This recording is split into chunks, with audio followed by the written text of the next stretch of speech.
Chapter 1 Heaven's Eye. Chapter 1. The sky was bleak, gray, black, oppressive. Space itself was torn apart, rifts stretching endlessly across the horizon.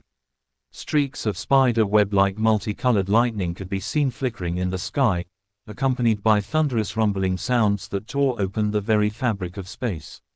The sounds were akin to roars of gods reverberating through the universe. Another fragment of the planet broke away into space, joining the other rubbles that were once part of it. In the vast land, there was a crater millions of miles wide and so deep that it dug into the core of the planet. Magma that was hot enough to melt space itself bubbled out of the crater and melted whatever remained of the planet. At the very center of this crater, where nothing but destruction prevailed, a strange force erupted, exterminating the magma and clearing the dust. A man was revealed seated in the crater. His youthful but mature face appeared to be the most perfect work of the heavens. His pitch-black pupils reflected no light, reminiscent of an endless abyss that could devour souls. He had raven-black hair that extended down to his waist and rested on the floor when he sat down. His black robes were in tatters with tears and holes everywhere. There were even large spots of dried blood dotting the robes. Resting by his left side was a sheathed sword, and in his right hand was a large gourd of wine which he occasionally took large gulps from. A mocking smile lit up his face as he stared up at the bleak sky and swallowed another mouthful of wine. "That's all you've got? Hey, if you wish to destroy me, you should at least try harder than that," he mocked. His words were not directed at anyone but the sky itself, or more precisely, the heavens. The rumbling sounds suddenly intensified at his words, causing the planet and the endless space around it to shake fiercely and crumble even more. The multicolored lightning exploded with greater might, representing the fury of the heavens. The vast stretch of sky completely caved in at this moment, collapsing into itself under the terrible might of heaven's fury.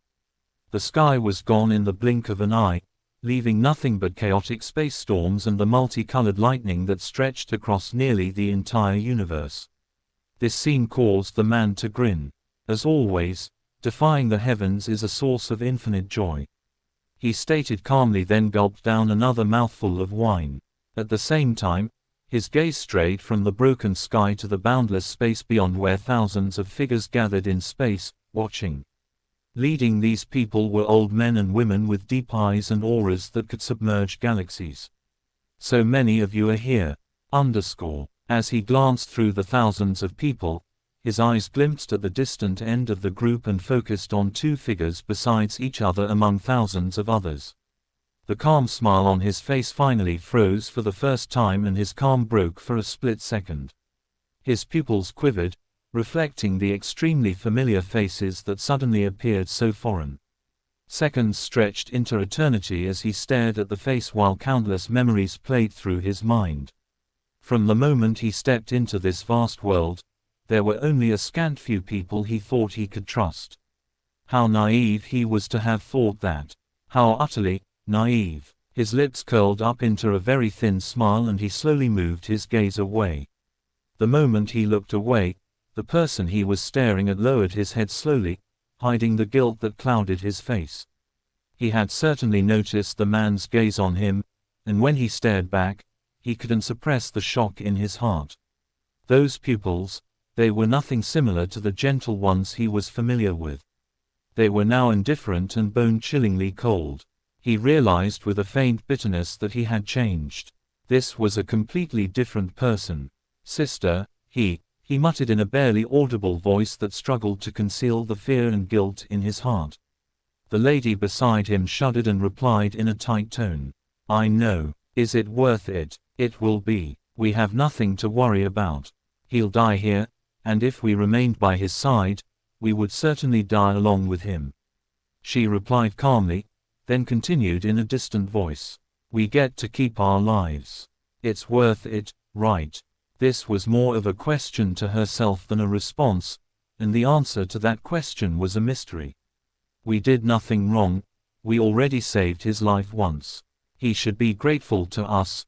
We do not owe him our lives." She added with certainty. But as she stared at the man in the crater facing the entire world, she couldn't help but doubt her decision. Was it really worth it? Curbing all distracting emotions and memories, the man glanced at the leaders of the group. An old man glared at the man in the crater and snorted. "What big words! Your natal chart is broken. You won't be able to leave this place alive even if you were an immortal. So what if you survived the lightning? You think that's the end. And even if it is, what part of your arrogant brain makes you think you can keep your life with all of us here?" An old woman chipped in with a shrill voice. The man in the crater merely smiled and didn't respond to them. He casually swept his gaze through the group, completely unfazed by their oppressive aura. His indifference could almost be felt on a physical level. The man returned to staring at the sky, furrowing his brows slightly at the pressure from the strange calm. The lightning dominated the world, but they weren't descending. Instead, they appeared to be vanishing. Within a few minutes, the terrifying lightning completely faded away and the thunderous rumbling sounds also ceased, shocking everyone present. It would appear that the so-called tribulation was over. This scene sent a wave of terror through the souls of the thousands of people present. Could the tribulation really be over? Then, he actually survived. This can't be possible.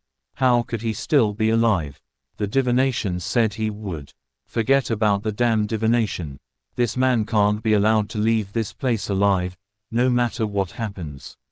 If he survives, then, we can't begin to imagine how terrifying that would be. This world as we know it would change forever. Many people couldn't conceal the absolute dread in their eyes as the discussions continued. While everyone waited with bated breaths to witness whatever would happen, the man's expression slowly tightened. His casual smile vanished, replaced by extreme focus.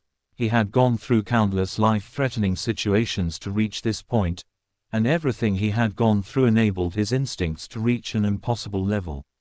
Both his experience and instincts told him that this wasn't the end. This could only be the calm before the storm. Most importantly, the feeling of despair and impending death in his heart wasn't lessening with the disappearance of the lightning. Instead, it was growing, nearly paralyzing him. Time ticked by slowly, and a world-rending pressure slowly began to seep out of space, flooding the entire galaxy. Thousands of planets that were unable to withstand this unfathomable pressure suddenly collapsed, exterminating trillions of lives. This pressure was unique and it gave one the feeling of facing the ultimate being, the supreme existence. The man's expression changed drastically. A grave look appeared in his eyes as he rose to his feet with the sheathed sword already in his grasp. The wine gourd also disappeared at some point. "This really isn't over," he muttered lightly while tightening his grip around his sword. The thousands of people watching sensed the same pressure, and they were all left feeling astounded or terrified. As the pressure grew, the entire galaxy actually came to a halt. All life froze, cosmic revolutions and phenomena all ceased and the concept of time faded. The man tried to move only to realize he also couldn't move a muscle. It was like a heavenly law that restricted all movements and no one could resist it. When he tried to forcefully resist, his bones creaked. Blood leaked from the sides of his mouth and his internal organs began to crumble at his slight resistance. There was little doubt that he could end up crushing his own body and killing himself if he resisted too hard. The heavens above were currently nothing but chaotic space storms and turbulence. There was no sky to be seen. The space storms began to fold, converging together to form a cloud of space storms of incomprehensible size. Then the cloud began to shrink, condensing together to form an extremely thick cloud of space storms that replaced the sky. As the cloud shrank to a certain size, hearts began to shiver in disbelief and terror. From the thousands of people spectating to the man in the crater himself, their pupils were all shivering. The cloud wasn't just a cloud. It was an eye, a massive closed eye formed by pure space storms. The eye was closed, but it emanated such a grand majesty and presence that the entire nine heavens was shaken. The man stared up at the eye and sighed bitterly with an exhausted smile. "That's how it is. I didn't expect this. To actually resort to this means, how much exactly does the heavenly will resent me? As he muttered, the closed eye began to move. From the center of the eye, the space storms slowly separated. To anyone watching, this looked exactly like when an eye was opened. The upper and lower eyelids slowly parted to reveal the pupil. That was exactly what was going on here. The eye slowly opened and a beam of golden glow illuminated the galaxy, temporarily blinding the eyes of anyone looking. Seconds later, the blinding glow faded and the massive eye was fully revealed. It was an eye of frightening scale. The massive planet was only the size of the horizontal pupil in the eye. The sclera of the eye was a light golden color that impacted the soul at a glance. As for the horizontal pupil, it was deep gold in color. This pupil was the very origin of dignity and ruthlessness. It seemed to contain the very laws of the world itself and a majesty that couldn't be defied. Most importantly, the pupil was focused directly on the man in the crater. Heaven's eye, the incarnation of the heavenly will, used to punish gods. To think it'll be used on me today, the man chuckled lightly, then forcefully raised his head to stare directly into the golden pupils. To actually force the heaven's eye to appear just to kill me, I am very honored. This death is completely worth it. He laughed proudly. A few figures appeared in his mind as he laughed and deep regret filled his heart, but he didn't reveal any change in his expression. He stared directly at the pupil of heaven's eye, causing veins to appear in his own eyes. His action was a direct defiance of the 9 heavens entirely. Naturally, there would be severe consequences. Blood began to drip from the sides of his eyes and the pressure bearing down on him tripled. Even holding several planets on one's shoulders wouldn't compare to the weight of this pressure. Bones in his body shattered like dry twigs, veins twisted apart and organs were crushed. The suppressed injuries in his body worsened and coupled with the increasing damage, his body began to crumble rapidly. He himself could already sense that this was a truly hopeless situation. He simply didn't have the ability to resist the heaven's eye. But even when faced with certain doom, he didn't lower his head. Mockery appeared in his eyes as he stubbornly stared at the golden pupil. Even in death, his will would never waver, especially not before the heavens. His laughter grew louder, dripping with mockery and pure disdain for the heavens. A mortal's sight. His own pupils took on a deep golden glow with a hint of silver in the center as he challenged the heaven's eye with his own eyes. Blood streamed down his eyes and dripped on the ground. In the silence that swallowed the surrounding space, everyone gathered couldn't help but feel deep respect for him at this moment. The heaven's eye on the other hand remained totally indifferent to his actions. This was a universal law, one no power could resist. While he laughed, the boundless starry sky lost some of its ethereal glow as the golden pupil suddenly shot out a faint beam of golden light. This golden light was very faint and appeared to contain no energy at all. Space didn't shake, the elements didn't distort, the planet didn't crumble and time didn't distort. It was like it didn't exist in this dimension at all. It descended at a visible speed and its target was exactly the man in the crater. The man laughed proudly as the beam of light descended. It was so slow that he could easily move away in a normal situation, but unfortunately, movement was impossible for him right now. Even if he could move, it wouldn't change anything as long as the eye locked onto him. His laugh contained his endless pride, but underneath that pride was pain that few could ever understand as well as guilt and regret that could drown mountains. Luli, I guess I won't be able to return this time. Facer, you were right. In the end, I really couldn't escape it. I'm sorry. An extremely gentle smile appeared on his face. I won't be able to fulfill my promise to any of you. He grinned, letting several faces and memories to fill his mind. He could almost see them standing before him, but when he reached out, he could only feel the emptiness before him, an emptiness formed by his own weakness. Letting out a faint sigh, he closed his eyes gently. The beam of golden light closed in and swallowed him completely before expanding in the blink of an eye to enclose the entire planet in its glow. The entire galaxy was instantly overwhelmed by a boundless golden glow that contained no force at all, only supreme laws that governed the world. When the glow receded, the entire planet was nowhere to be found. Not even the tiniest dust was left where a giant planet once stood, leaving only soul-stirring silence in the endless space. As for the heaven's eye, its pupil stared down at the exact point where the man once stood for a short second before it slowly closed and vanished. At the same time, a faint spatial distortion appeared briefly in that exact spot where the man stood. A pitch-black space rift silently vanished as though it never existed without anyone noticing it. Space storms soon rampaged through this part of the galaxy, destroying everything and anything in their way, reducing this whole galaxy into a forbidden land. A note from Void Paragon. The Human Beast Cultivation, Xianxia, Antihero. Chapter 2 Longfeng. Chapter 2. On the peak of a tall mountain, a young man was sitting cross-legged with his eyes closed. He was dressed in a clean white robe, which shone against his long raven black hair that was lifted by the wind.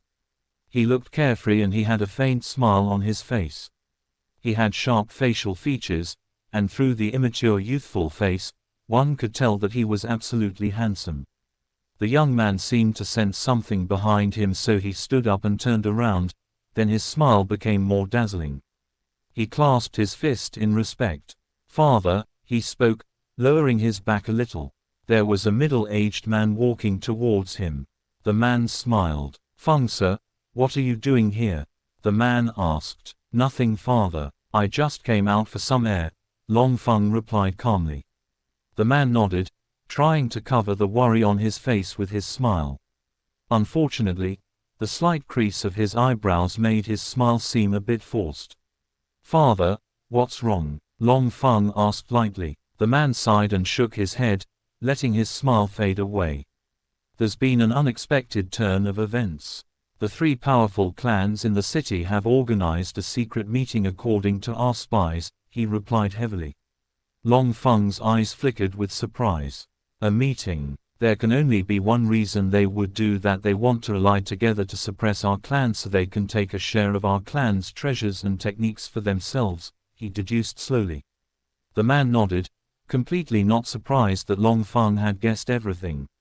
It wasn't hard to piece together when one knew the situation of the Star Mountain City.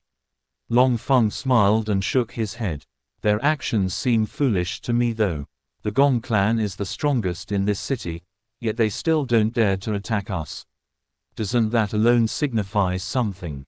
Yet the three clans are trying to." Longfeng asked curiously. The man didn't reply and simply shook his head. "Fengse, let's return to the clan. The Grand Elders have organized an urgent meeting tomorrow. All clan members would return today.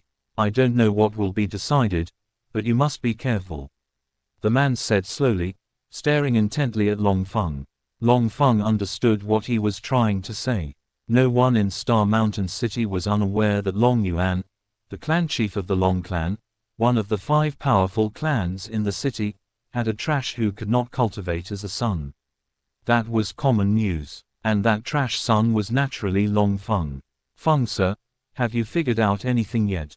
asked Long Yuan, though he didn't harbor any hope in his heart. It's been years already and no one could figure out what exactly was wrong with Longfeng. A change wouldn't simply happen in a day. Longfeng shook his head slowly.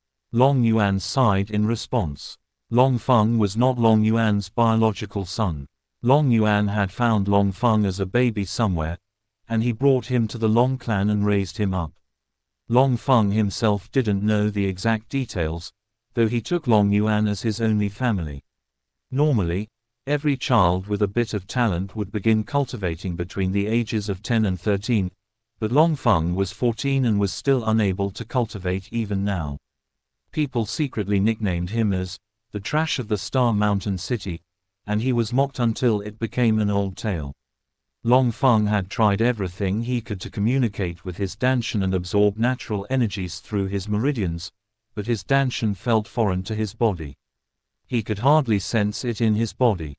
He had never heard of this situation from anyone before, and even he nearly believed that he simply didn't have the slightest cultivation talent. Don't worry, it's fine. I won't let anyone bully you. Let's head back. Long Yuan patted his son's back and said comfortingly. Long Feng nodded with a warm smile and they both walked down the mountain and headed back. The Star Mountain City was located in the midst 5 mountain ranges grouped together in the shape of a star, hence the city's name. There were 5 powerful clans in the city: the Gong clan, which was the strongest, the Long clan, the Xuan clan, the Lin clan and the Song clan. The city was also divided into 5 parts: central, northern, southern, western and eastern towns. The Long clan was in control of the northern town. The 2 of them walked down the mountain and headed north towards the clan. The Long clan, as one of the 5 great clans, was extremely full and lively. The clan was located in the center of the northern town and outsiders were not allowed in the surroundings. Long Feng and his father arrived at the entrance to the clan. The gate was guarded by multiple guards of the Peak Khanate realm or early Yin realm. It had to be known that in the entire Star City, an early Yin realm martial cultivator could roam around unhindered, yet in the Long clan they were only guards. The Yawa continent had 5 major realms: the Khanate realm, Yin realm, Yang realm, Spirit realm and the Great Imperial realm. The Star Mountain City was only a small city in the Yawa continent, and here, Yin realm cultivators were already considered strong. Long Yuan was such a cultivator, a respected Yin realm warrior that even the other 4 clans dreaded. Upon seeing Long Yuan, the guards bowed respectfully, showing the awe in their eyes when they stared at their clan chief. But they barely glanced at Long Feng, and when they did, they merely sent obviously provocative and disdainful glances at Long Feng. To this, Long Feng paid no heed. He was already used to it. After 4 years of this treatment, he had become numb to it and wouldn't bother anymore. If it was 2 years ago, this would have hurt his pride immensely. But Long Yuan certainly wasn't as amiable as Long Feng. "What are you staring at?" His voice erupted all of a sudden, catching the guards by surprise. The guards were first startled, then afraid as they felt their knees wobbling under Long Yuan's piercing gaze. "Lord Clan Chief, we were not staring at anything," one of them replied in a shaky voice. Long Yuan glared at him and wanted to speak again, but Long Feng calmly placed a palm on his shoulder. "Father, just let it be. He didn't really see much use in this. The guards would just feel more disdain for him. His father wouldn't always be there to speak up for him, would he?" It had already gone around that he always relied on his father, and that the clan chief was abusing his authority due to his son. The clan elders were already paying attention to this issue. Long Feng didn't want to cause any problems for his father. Long Yuan sighed softly, then he strode past the guards and into the clan. Long Feng followed behind him. The Long clan was quite large. They had a huge training ground, several places that included the martial skills building, weaponry building, and more. And as one of the 5 great clans of the city, they had many talented youths. The youths could be seen training in the training grounds under the guidance of some elders. As they strode past the training grounds, several youths cupped their fists in greetings to the clan chief. As for Long Feng, few of them even noticed him. Long Feng stole a few glances at the field, imagining how it would be if he was among them. Each of the youths were impressive, having powerful auras that could suppress mortals till they couldn't breathe.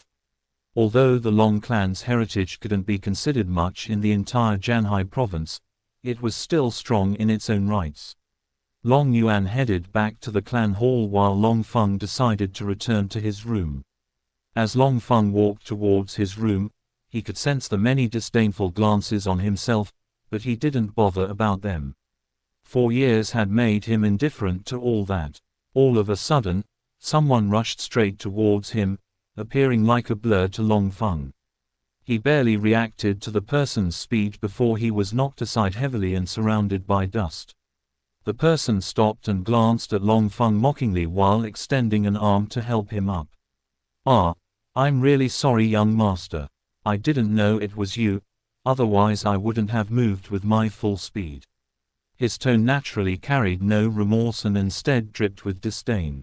Many youths around moved closer and watched the scene with similar expressions on their faces. Long Feng's expression didn't change. He smiled and began to rise back to his feet. "I see. It's fine," he replied. The youth frowned at Long Feng's indifference. This wasn't the reaction he was expecting. He stepped closer and grabbed Long Feng's arm to help him up while secretly inserting a tiny bit of his inner energy into the latter's body. Long Feng's face suddenly turned pale as a line of blood flowed down his nostrils. His head rang as he lost his balance and collapsed to the ground again, looking miserable. The youth finally smiled in satisfaction while edging closer again. "Ah, young master, you're bleeding. Are you all right?" Long Feng smiled bitterly and clenched his two fists tightly in the sand. "Don't worry about it, I'm fine," he replied calmly. The youth nodded. "If you say so. Alas, you're so weak, young master. It seems like the clan chief will only be able to watch the grand meeting this year again with no one to represent him. At this rate I fear that the position will soon be taken from him entirely." "Ah. So unfortunate." Long Feng's nails dug into his palm as he began to rise up again in silence. "Young master, the clan chief is so unlucky. Ah, he adopted a trash out of foolish kindness. Such an emotionally weak person really can't lead the Long clan to greatness. If you ask me, he was better off staying without a child instead of raising a useless one. What do you think, young master?" Long Feng smiled. "You're right." The youth laughed loudly. "Indeed, I knew you were a broad-minded person. Well, who am I to criticize the clan chief's decision? I should be going, young master. Make sure to attend the meeting and cheer for us," he added before rushing away with a laugh. Long Feng's smile didn't falter, nor did he reveal a single sign of anger. He shook his head and unclenched his fists, allowing several drops of blood to roll down his fingers and drip to the sand. Without a single word, he used his sleeves to clean the blood running down his nose, then continued heading towards his room. He used to lose his cool entirely before and try to fight back, but he would only earn himself more beating. With time, he learned to ignore it all and control his emotions. While he appeared calm, only he knew the amount of anger and frustration that filled his heart. How much he hated his weakness and helplessness. Someday, all of this would end. He clenched his fist again slightly before releasing them and signing. Without his father, he would be nothing but a laughing stock in this clan, to the extent that even some unknown nobody could bully him as they pleased. He was about to return to his bedroom when he noticed that people had gathered around to form groups and were staring at him as if he was a clown. Although they usually did that often, they never did it so intensely. After a few minutes, Long Feng was certain that something had happened and he himself became curious as well. He decided to pay attention to the conversation of a group of people who were close enough. "Ha ha ha, look at the useless coward. I wonder how he'll make fun of himself in 2 days at the meeting." A youth laughed. "Don't you know that he hasn't dared to stay in the clan for days now? I bet it's because he knows that senior brother Wei and senior sister King have returned from their sects for the meeting, so he was too afraid to face them." Another person said, No, don't say that. What do we know? Maybe, just maybe, he was cultivating." They all burst into laughter. "If that trash could ever cultivate, then I would swallow my sword whole and cripple my own cultivation." A rank 6 Khanate realm cultivator swore.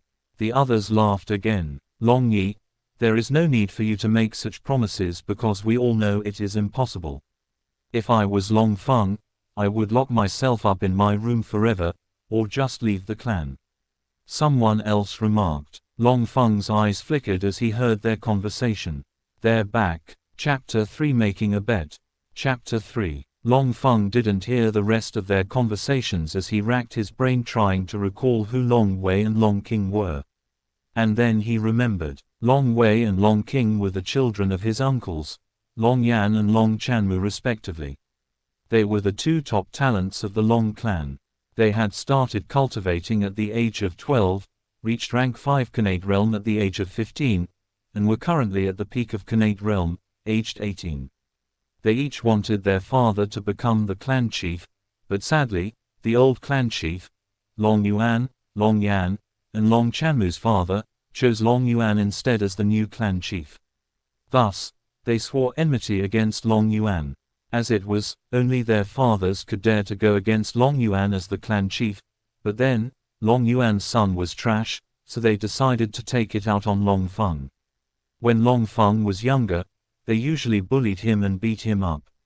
2 years ago, when Long Feng was 12 years old, the two of them got admitted into a Pekin-level sect as outer court disciples and left. They hadn't returned until now. Long Feng frowned slightly, then smiled warmly. They're back, huh? Trouble seems to always have a way of finding me, he muttered. Suddenly, he noticed a group of people approaching. A young man and woman were in the lead with the others behind them continuously shouting flattering praises. This is what is called meeting your enemies on a narrow road, he thought with a sigh. The group of people stopped a few meters away from him. The young man in the lead smiled while the lady chuckled coldly. They were naturally Long Wei and Long King. The people behind them could be called the dogs. Everyone around began to move closer so as to watch the drama unfold. They looked at Long Feng with eyes of pity. Well, if it isn't my baby cousin. You still look so young. Wanna have a spar with your big bro? Long Wei laughed. Don't be mean, Long Wei. Cousin Feng, please don't mind Long Wei. Don't be annoyed, but if I may ask, what is your current cultivation?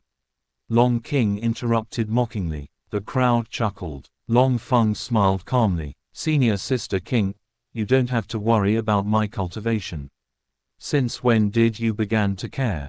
He asked. HMPH. Long King looked away. Ha ha ha. Junior brother Feng is truly funny. You are acting quite weirdly. I mean, you can't cultivate, yet you dare to speak to us without respect. Aren't you afraid that we would beat you up again? Long Wei asked mockingly. Long Feng chuckled. Naturally, if you really can beat me up, then do it. Why bother telling me? Long Feng returned. Long Wei's smile turned icy. HMPH. I am just afraid that you will run and cry to your papa, baby boy. He replied mockingly. My father is also a part of my strength. I never asked you to have a father who you can't run to, Long Feng replied with a straight face. Long Wei's smile froze and he almost exploded with anger when Long King interrupted. You've gotten bold. I can see you no longer put us in your eyes. You have very good observation. Since it's that way, how about we have a bet? The meeting is in 2 days.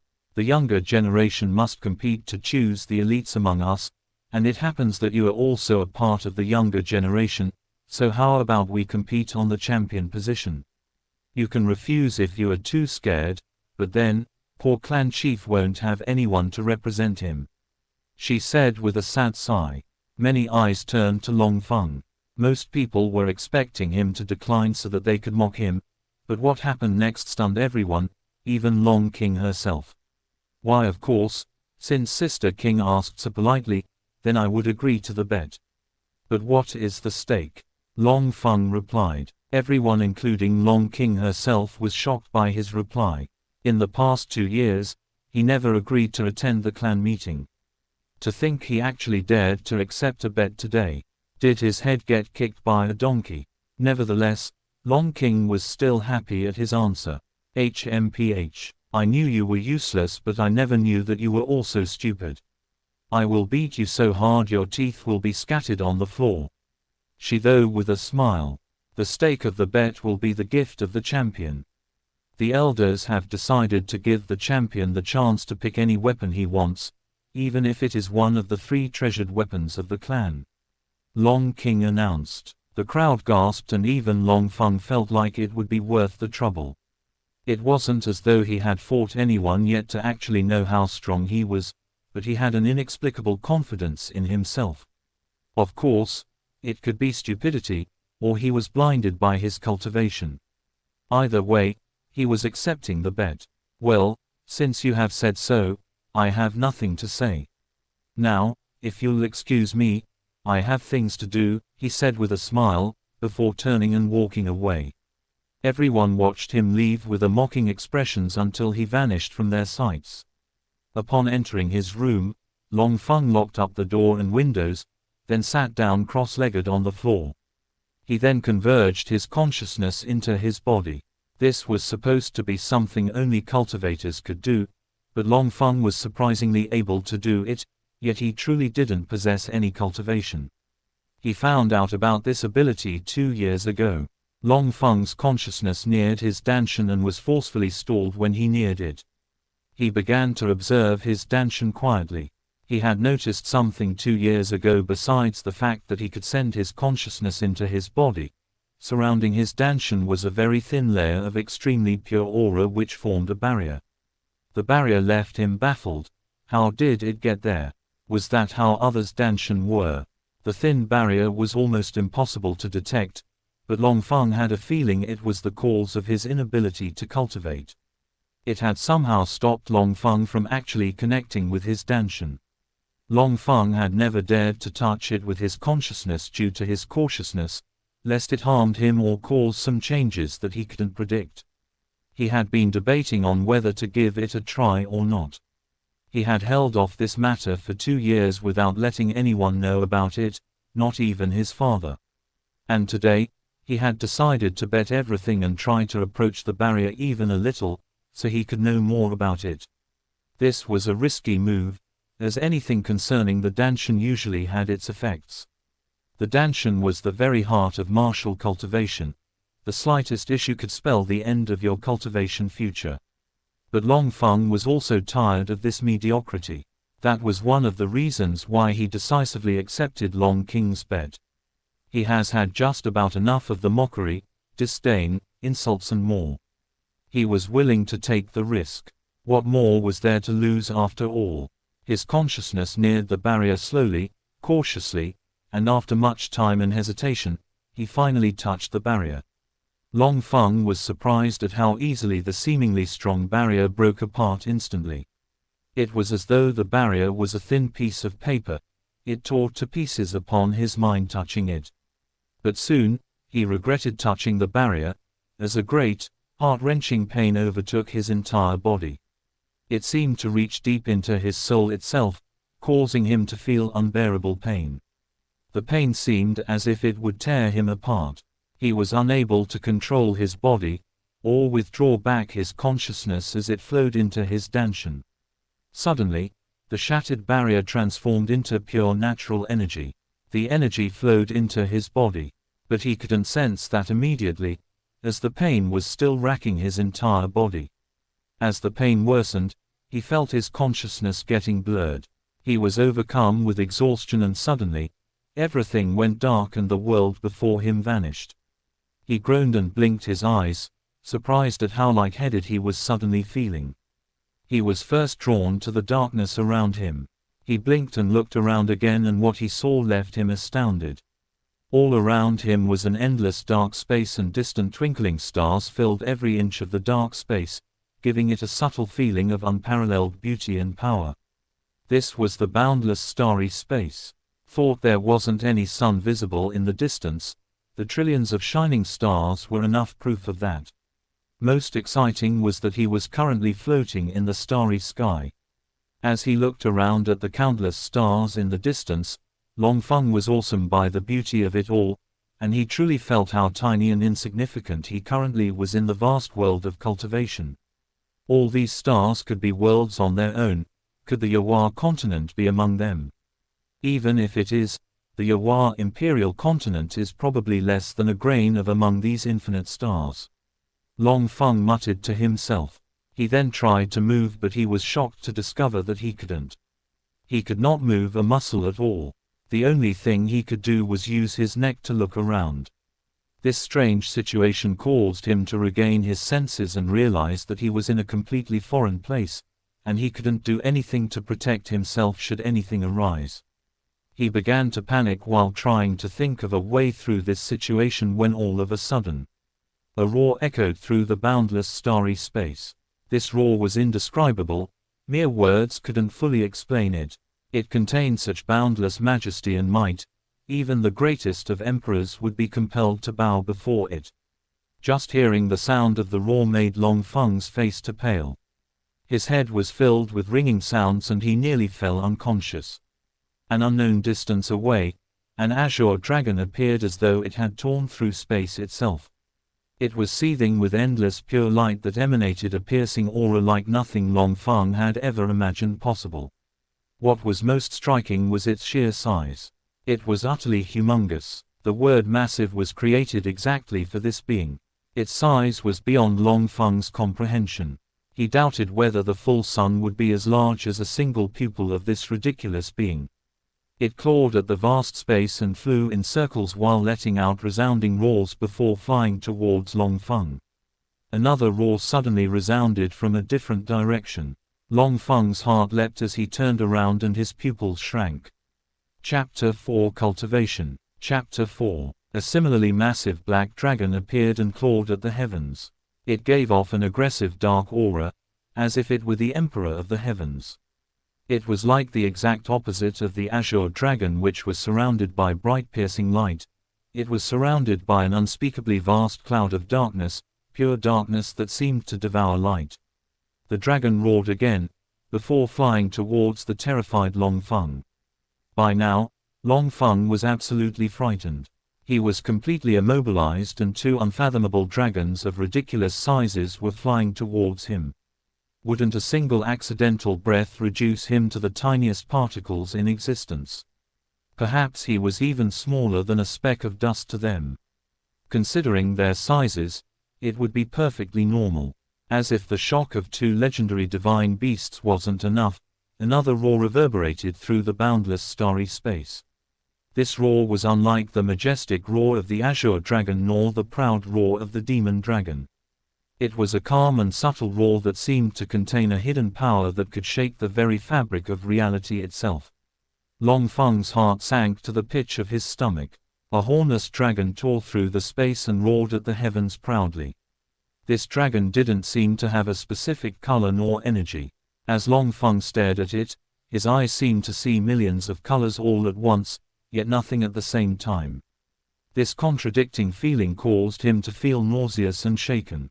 The dragon danced about in the space before flying towards Long Feng, who was frozen stiff from shock at this point.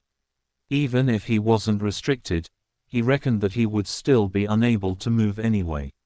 Three massive dragons of the legends flew towards the dumbfounded Long Feng from three different directions. This scene was completely unbelievable. Even as a myth, people wouldn't ever believe this. From any viewpoint, it was absolutely impossible. Beings of such size and power shouldn't exist. It was impossible. Yet how could Long Feng explain what he was witnessing?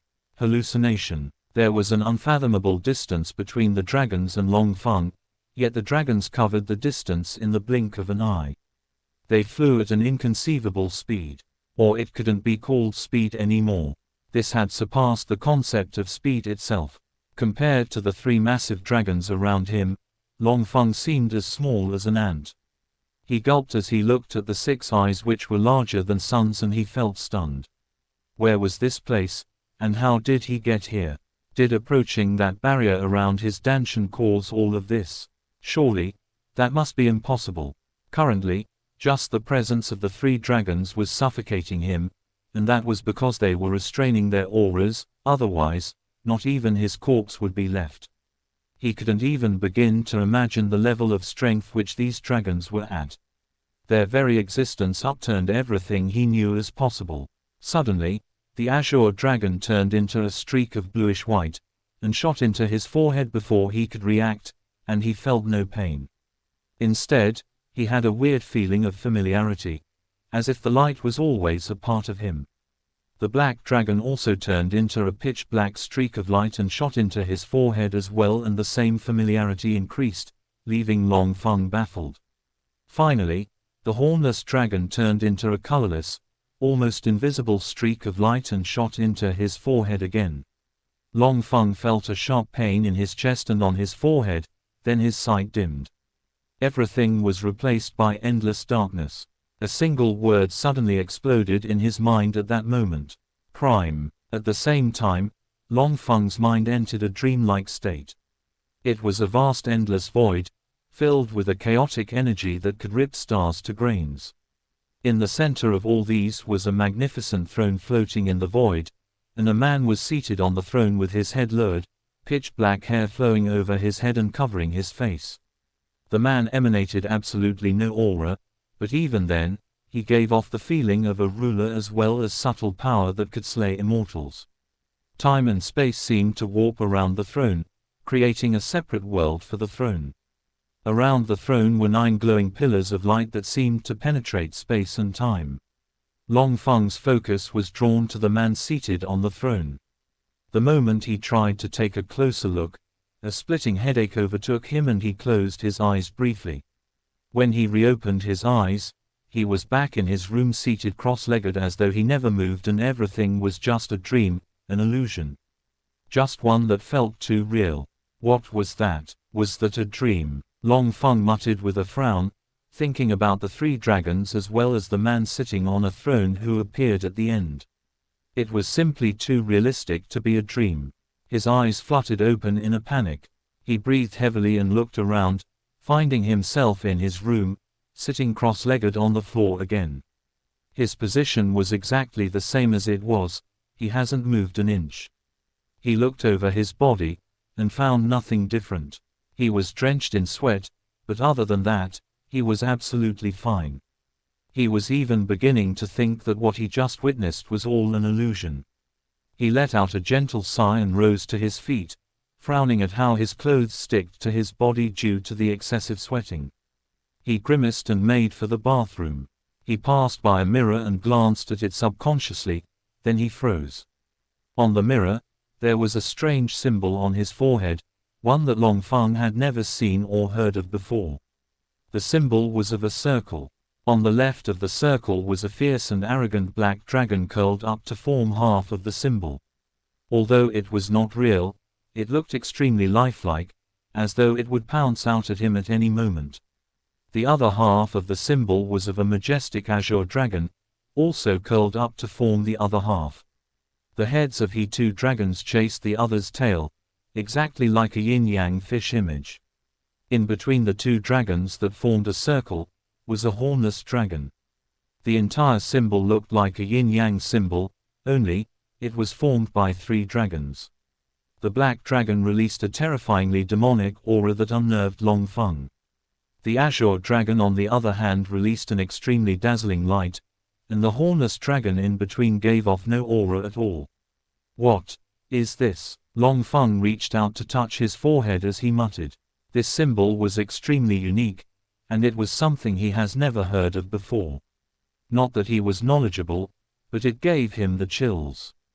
The black dragon representing evil, or the yin aura, the azure dragon representing righteousness, or yang aura, and the hornless dragon represented the barrier separating the 2 opposing auras. It was like an intermediary between the demon aura and the righteous aura. The symbol made Long Feng stunned. Those were the 3 dragons he saw in what seemed like an illusion. Now he was beginning to doubt if it was an illusion he saw or something else. He took a few breaths to calm down, closed his eyes and cast his consciousness into his danshan. To his elation, there was nothing restricting him from his danshan any longer. He easily sent his consciousness into his danshan. What appeared before Long Feng was the same boundless starry space he went through moments ago. The infinite stars, the boundless space, the suffocating beauty and pressure that made one to feel insignificant and powerless, this was the starry sky. His danshan was actually an endless river of stars. And what he saw a while ago seemed to be within his very own danshan. Long Feng couldn't even fathom just how that could be possible. Could a person's danshan actually contain that? From afar, he could see 3 massive dragons dancing around in the space. It was not weird for someone to have a bloodline or divine power within his danshan. The bloodline or divine power often took forms of creatures or objects when inside the danshan, and a person could insert his consciousness into the danshan. Normally, a person's danshan would be similar to a very small world. Sometimes, just the size of a room, and in rare situations, with mountains and rivers, but Long Feng's Danshan was actually in the form of the boundless starry space. If this news was released, then everyone in the entire world of cultivation would probably want to know what this was all about. Long Feng would be hunted down, and if the 3 dragons were exposed, he would be refined into a pill. This was because, even through the vast world of cultivation, a divine beast was so rare that it was maddening, and this was probably a bloodline or divine power. Long Feng had only ever heard of divine beasts in the night stories his father occasionally told him about. Long Feng sucked in a mouthful of cool air. He would definitely not tell anyone about this, not even his father. If this news spread out, then he was completely done for. He focused his mind, and slowly, his consciousness began to fuse into the vast starry space which was his Danshan. A few minutes later, his hands trembled slightly as energy surged through his veins. Chapter 5 Cultivation Realms. Chapter 5 Absorption of natural energies was the most crucial aspect of cultivation. The speed of one's absorption determined one's cultivation speed, and currently, Long Feng was absorbing the energies so fast that it formed a vortex of energy around him. His Danshan kept swallowing the energies like a bottomless well. Long Feng knew that his current speed of absorbing energies was due to the 3 mysterious dragons within him. His heart burned with hope, as he increased his absorption speed to his limits.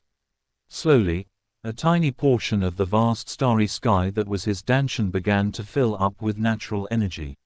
It must be known that his Danshan could easily be an infinite times greater than any other person's Danshan. Filling it up with energy was a fool's talk. He could feel the natural energy flowing into places he didn't even know existed in his body. Within minutes, a tiny portion of his Danshan filled and the natural energies within it began to flow out of the Danshan and into his body. The energy flowed into every corner of his entire body, then Long Feng felt as if he were one with his surroundings. He had never felt as powerful as he was currently in his entire life. With a wave of his hand, martial power surged around. He could control the martial power of the world. That was, of course, only Khanate-level martial power. Cultivation was divided into different layers, and each layer was divided into 9 levels each. In the Yawa Imperial Continent, there were 5 major cultivation layers: the Khanate Realm level 1 to 9, the Yin Realm level 1 to 9, the Yang Realm level 1 to 9, the Spirit Realm level 1 to 9, and the Imperial Realm level 1 to 9. Cultivators of the Imperial Realm were legendary within the continent. Rumors said that only the old ancestor of the Yawa Imperial clan was at the Imperial Realm in the entire continent. Spirit Realm cultivators were also very rare in the continent. When one reached the Spirit Realm, one could fly in the sky. One could slaughter clans without using too much energy, and one could roam the entire continent unhindered. At the Spirit Realm, one would be a true powerhouse of the continent. Even if one chose to create a clan or a sect, it would immediately be among the strongest, possibly comparable to the Janhai clan, the province rulers of the Janhai province. In the current Janhai province, a Yang-level cultivator could create his own powerful clan or sect and also be invincible, as long as he doesn't provoke the Spirit Realm cultivators. And in the Star Mountain City, a Yin-level cultivator could also create his own clan and travel unhindered throughout the city. The 5 great clans of the city were also Yin-level clans. Long Yuan, the clan chief of the Long clan, was a rank 3 Yin-level cultivator. At this point, Long Feng didn't feel proud for managing to control Khanate-level martial power, as he knew that this was only the beginning of his journey. In the past, he wasn't able to cultivate, so he naturally didn't dare to have dreams or wild hopes. But now he could cultivate. His blood boiled from excitement as he expected to see the shock on the faces of everyone who mocked him and his father, calling him the trash of the Star Mountain City. If I reached the Spirit Realm, I could fly anywhere, even create my own sect. But first, Khanate, he murmured. His goal now was to cultivate to the Imperial Realm and to surpass it. When he someday become an Imperial Realm master, then no one would ever dare to disrespect his father. Everything Long Feng wanted to do was all for his father's sake. He sensed a bundle of energy condensing within his danshan. If he wished, he could release the condensed energy outward, which would become his aura, symbolizing his current cultivation level. This only happened when someone breaks through to the rank 1 Khanate realm. He was finally a true cultivator. Long Feng was so excited that he nearly shouted out. Then he paused for a second in shock. The energy within his danshan should have been exhausted after his breakthrough, but it actually remained quite much. The energy kept flowing into every inch of his body. Slowly, his aura and strength rose to rank 2 Khanate realm. Still, the energy kept flowing. Then Long Feng remembered that his danshan was far too large and he had filled up an insignificant part of it with energy. Even then, it was probably more than a normal person's danshan could withstand. The amount of energy currently within his danshan could make an ordinary rank 1 Khanate cultivator to shakily break through all the way to the Yin realm, though with serious consequences. Slowly, his aura rose again to rank 3 Khanate realm. It didn't pause. Again, his aura continued to rise. Rank 4 Khanate realm. Rank 5 Khanate realm. The energy finally stopped flowing at rank 5 Khanate realm. This cultivation speed could really make someone die of envy. Furthermore, Long Feng's danshan didn't release even a tiny bit of his aura, so he looked no different from before, a mortal. It would be next to impossible for someone below the peak of Yin realm to know that he was cultivating. To the current Long Feng, that was good news, because he had lots of grudge to repay, and his honor to retrieve. And better more, the Long clan meeting was just 2 days away, which was just a perfect opportunity for him to test the limits of his current strength. He clenched his fists and stares at them with a dense smile. 3 years. Long King, looks like I might be winning that bet after all, he murmured softly. He couldn't estimate her strength exactly, but that didn't bother him much. He dared to accept her challenge when he couldn't even cultivate. Now that he clearly had a chance, why would he weaken his momentum? No matter what happened, he wouldn't lose his father's face in the meeting tomorrow, and that was all he wanted. Long Feng checked his forehead again, but the mysterious symbol was gone, and he couldn't find it anywhere in his body, so he decided to temporarily forget about it. He rested his chin on his palm and considered his next actions. I can't deny that Long King and Long Wei are both strong. They're already at the peak of the Khanate realm, that's 4 levels above me. I should keep cultivating and see how far I can go before tomorrow. He decided. Immediately, he began to absorb the natural energy around him but paused a few seconds later with a frown. It's so much slower now. What happened? He realized that his absorption speed had drastically decreased. It was now just a bit faster than average. If he cultivated at this pace, he would never be able to improve his cultivation significantly in a single day. Could it be that earlier, it was so fast because it was my first time? And now I've returned to normal. It actually made sense, although he didn't know if others also went through the same speed burst. Shaking his head, he cleared all thoughts and focused on cultivating. Progress was welcome no matter how little it was. It wasn't until hours later that he stopped cultivating and decided to stretch his body a bit. He rose to his feet and left the room with a new idea in his head. The whole place suddenly seemed extra beautiful and bright. It might be due to his different view or excitement, but everything looked beautiful to him today.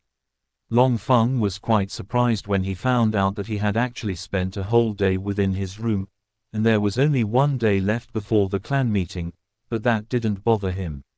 His cultivation was still at the 5th Khanate realm, and he already realized that he wouldn't be able to make progress before the meeting. The only thing he could do was to consolidate it and try his best to not lose badly. Father will be beyond excited to hear that I can finally cultivate. Should I tell him? He pondered while strolling through several courtyards. His mood was exceptionally good today, so he didn't even take notice of the disdains and mockery from the other youths he walked past. When he reached the training grounds, he paused and watched the youths training with a smile. The dream he always had to be among those youths on the field. It was no longer just a dream. He could finally achieve it. But not today. He wanted to keep his cultivation as a surprise so as to shock the entire clan tomorrow and cleanly wipe the word, trash, off his name. Tomorrow, the entire clan would see. Whether they laughed or trembled, it didn't matter. Long Feng would no longer be the clan's laughingstock. Chapter 6 Clan Meeting. Chapter 6. Long Feng returned to his room, giving up on telling his father anything just yet. A little surprise wouldn't hurt the old man tomorrow. This thought brought a smile to his face. He sat cross-legged and began to consolidate his foundation. Currently, he wasn't sure just how strong he was entirely, but purely from what he sensed from other youths, then he was stronger than most rank 6 and even 7 Khanate realm. He could also sense that Long King was stronger than Long Wei. She was the real opponent he would be facing, and he may not even defeat her. The thought of that made his blood boil in anticipation. His body was thirsty for a good fight. If his cultivation's foundation was steadier, then his chances of defeating Long King would be that much higher, so he focused on strengthening his foundation. Finally, the day of the meeting arrived.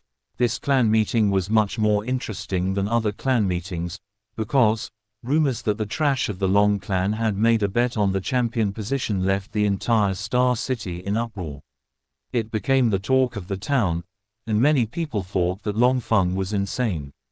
The clan meeting would be held on the peak of a mountain which could contain over 1,000 people. A huge battle arena had been built there. Yet, early in the morning, the entire mountain was already full of people. Even the other 4 clans, including the Gong clan, all sent representatives to the Long clan's meeting. The person in charge of organizing the event was Long Chanmu, Long Yuan's brother. The 4 great elders of the clan were the judges. The 4 great elders were Long Yuan's uncles. They were the old clan chief's brothers, which meant they were Long Feng's granduncles. And most importantly, all 4 of them were at the rank 4 Yin realm. Also, the old clan chief, who was in seclusion, was rumored to be a rank 6 Yin cultivator. That was the reason why the Gong clan wasn't attacking or suppressing the Long clan. They didn't have anyone who was on the same realm as the Long clan's old clan chief. Still, they were the strongest among the 5 clans, because their clan chief was a rank 4 Yin level cultivator, while the great elders were rank 5 Yin cultivators each. Not even the Long clan was that powerful. When the sun had finally risen, the meeting began. Long Chanmu walked to the center of the stage and looked around with a smile. Thank you all attending our humble event. Although this is a clan meeting, our untalented young generation wishes to duel against themselves, to determine the best among them. I sincerely hope that no one will interrupt us today, he said, specifically looking towards the envoys of the 4 other clans. The crowd murmured approval. Furthermore, the 2 top geniuses of the clan, and our humble clan chief's son, Long Feng, have made a bet on the champion position. So, the battle will be mostly based on the 3 of them, he added, staring at Long Yuan and Long Feng mockingly. The crowd burst into an excited uproar. Long Yuan's face turned ugly with anger. He knew that they were trying to set Long Feng up, yet, he could not do anything. Feng sir, are you sure you are not going to withdraw? He asked Long Feng, who was behind him. Long Feng shook his head. Trust me, father, I will be fine, he replied.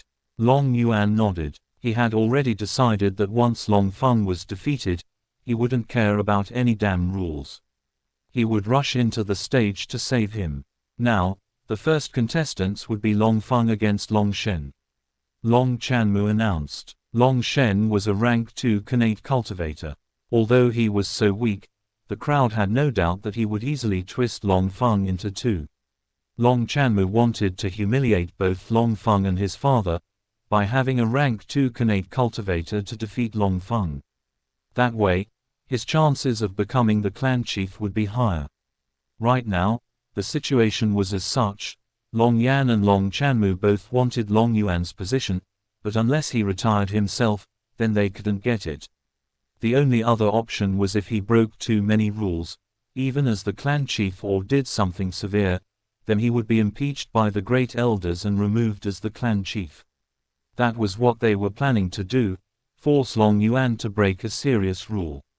And the best way to achieve that would be by using Long Feng. In the past 3 years, Long Yuan had already broken quite a few rules due to Long Feng. If he was to interrupt the match and interfere today, then he would be forced to abandon his position. Long Yuan knew this clearly, yet he wasn't bothered about it. A bulky figure jumped onto the stage. It was Long Shen, and he turned to look at Long Feng provocatively. Long Yan and Long Chanmu had promised him that if he crippled Long Feng's legs, or even kill him by mistake, they would reward him abundantly. A reward by 2 elders would tempt anyone in the clan. Long Feng slowly walked into the stage. Many people looked at him either pitifully or gloatingly. "Boy, you are lucky enough to face me. I will end the battle fast, so you don't feel the pain." Long Shen shouted. "To think you dared to make a bet against senior sister king. Don't worry, you will be the champion of being the first to be defeated." He added arrogantly, releasing his aura of a rank 2 Connate cultivator, and trying to suppress Long Feng with it. Long Feng chuckled lightly. Seeing that Long Feng wasn't scared, Long Shen grinned coldly, before running towards Long Feng. 3 heavy fists, he shouted. A faint white glow surrounded his fists. He was actually using a martial skill. A martial skill was a medium of using one's accumulated martial power as a skill. Doing that would double the strength of one's attack. Even Long Feng was quite surprised at Long Shen's ruthlessness. If it was still the former him who couldn't cultivate, then this punch would completely destroy him. But to the current Long Feng, this punch wasn't even as strong as a heavy wind.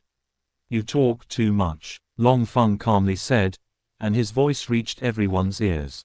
The entire stage fell silent at his arrogant words. As Long Shen's fist was about to reach him, Long Feng lazily stretched out his index finger pointing it at Long Shen. Suddenly, Long Shen screamed like a pig about to be butchered, and he was shot out of the stage. Crashing heavily on the floor, his bones broken, he spurted a mouthful of blood. The whole mountain fell silent. Most people couldn't understand what had happened, but all the elders of the clan, the envoys of the 4 clans, Long King and Long Wei, including Long Yuan, were all stunned. Long Yuan in particular was unable to sit on the chair, and he stood up abruptly. Long Feng had used his finger to control the martial power around Long Shen, and used the martial power to attack Long Shen. This was something that needed an incredible level of controlling martial power, and only cultivators could control martial power. And even when defeating Long Shen, Long Feng didn't release even a bit of his aura, so he still looked like a normal person who couldn't cultivate. This confusing scene caused the whole mountain to fall into a confused silence. Chapter 7 Breaking an Arm. Chapter 7. The whole mountain fell into a confused silence. Many people even thought that Long Shen had mistakenly injured himself. They refused to believe that the trash could actually cultivate. Long King was dumbfounded. Not even she could understand what just happened on the stage. She frowned as she replayed the scene.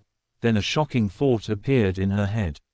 As she remembered that Long Feng wasn't even wary of them the previous day, she was reassured that her thought was right. Does that mean he could actually cultivate, yet no one in the whole city knows, not even his father? Then could he be at the peak of Connate realm like us, or probably a rank 8 Connate cultivator? She thought. Things were not looking good. It would seem now that he wasn't being foolish when he chose to accept her bet. She naturally had no idea that he really accepted her bet out of his own recklessness and only began to cultivate after that. She would have been utterly rocked. Long Feng wins. Long Chanmu uttered slowly while casting a deep glance at Long Feng. To think this kid had actually managed to fool the whole city. Long Yuan's arms on the armrest of his chair shook violently as he stared at Long Feng. He was so excited that tears flowed out of his eyes. He had always thought that his son would remain a cripple for life, unable to cultivate. But today, his son just revealed true strength of a cultivator. He also thought Long Feng was a rank 8 Canate cultivator at such a young age, which meant his talent was higher than even Long King. Long Feng walked down the stage and went and stood behind his father with a proud smile. Long Yuan looked at his two brothers who had ugly expressions on their faces and smiled. Ha ha ha, what a surprise. Young nephew Feng can cultivate, and his talent seems to be similar to King Er and Little Wei. The Long clan would probably have a new great genius. That is something to be happy about. Congratulations, clan chief. Please, take care of little Feng well, Long Yan said with a forced smile. Ha ha ha, brother Yan is too polite. This untalented kid should have told us that he could cultivate. He came up here and showcased his lacking skills. I will definitely punish him for that. And don't worry about him. I will surely protect him well, Long Yuan replied with a loud laugh. In truth, he was quite happy with Long Feng for not telling anyone that he could cultivate. That way, he had directly slapped the faces of his uncles and everyone in the city who said he was trash. The mere thought of that made him feel energized. Even the 4 great elders of the clan were quite amazed by Long Feng. And even though their cultivation surpassed his by far, they were still unable to see through him. They also didn't know what his cultivation was. Young nephew Feng is truly worthy of being the clan chief's son, Long Chanmu praised coldly, then continued the meeting without wasting further time. The air in the mountain seemed to have dropped a bit in temperature though. Next contestants a Long Wei against Long Meng. He shouted. Long Meng was a rank 5 Canate cultivator, but she instantly gave up. Long Meng concedes, Long Wei wins, Long Chanmu announced, smiling smugly at Long Yuan. Long King's opponent also gave up without fighting. Other people battled for a while before it was finally Long Feng's turn again to go on stage. Long Feng against Long Yi, Long Chanmu announced. Long Yi was a rank 6 Canate cultivator, the same person who had sworn to swallow his sword if Long Feng was to ever cultivate.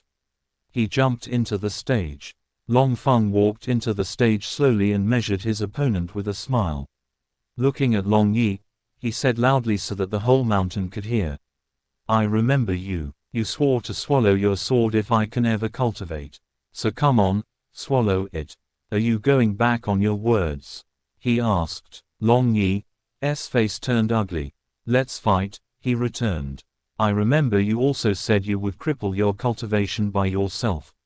Will you do it or do I help you? Long Feng asked again. Long Yi almost went mad.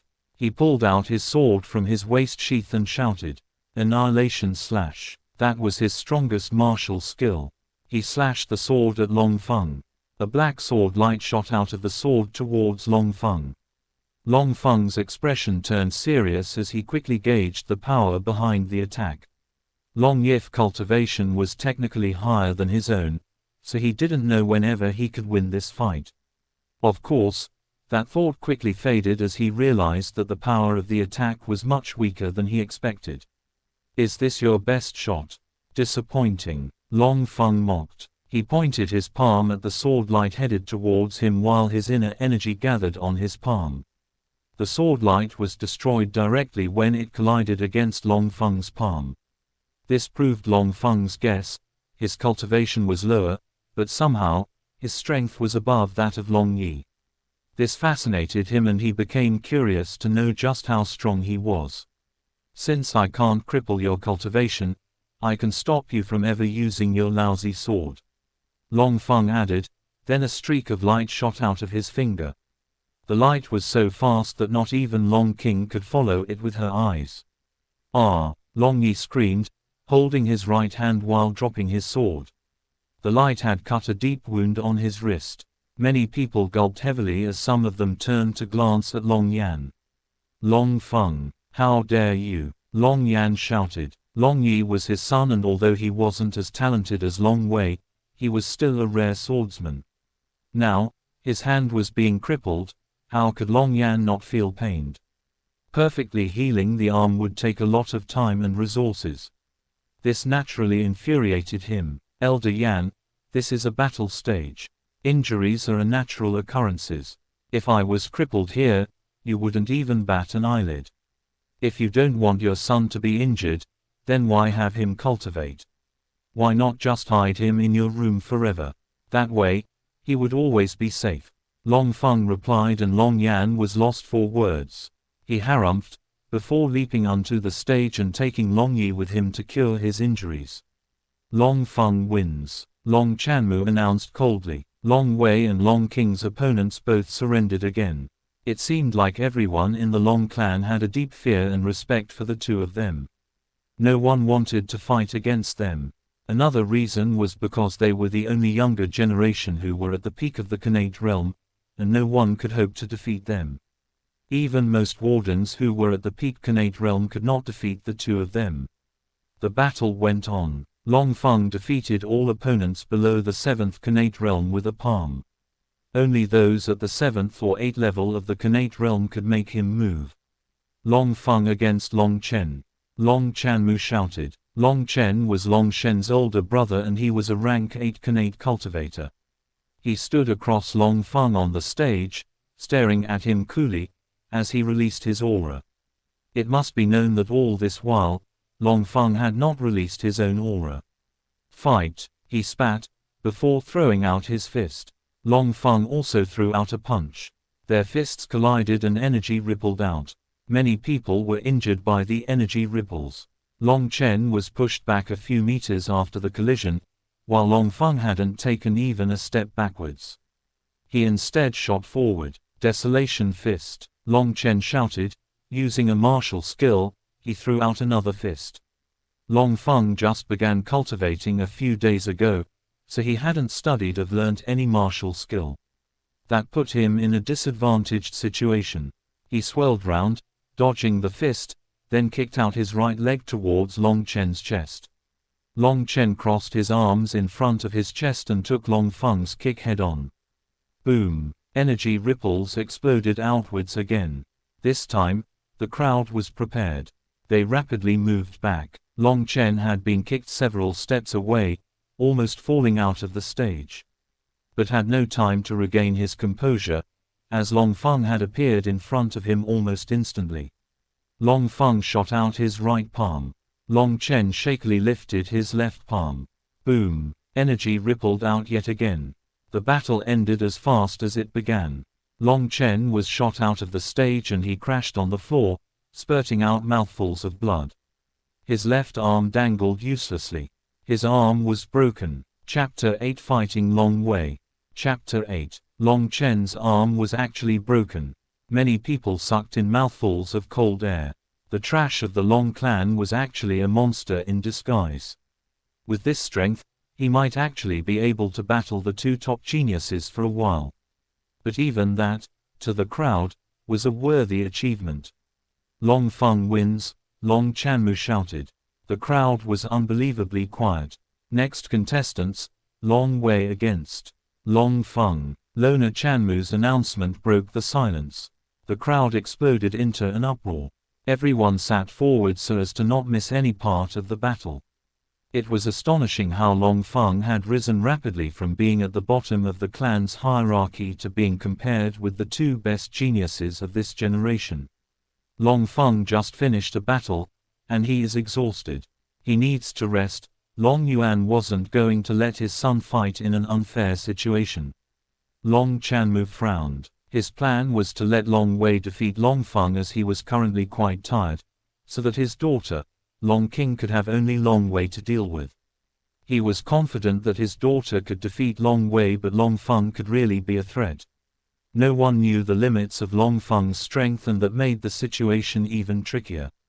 But then, Long Feng jumped back onto the stage. "Don't worry, father, I didn't use much strength just now, and I doubt I'll need to recover just to fight Long Wei," he said clearly.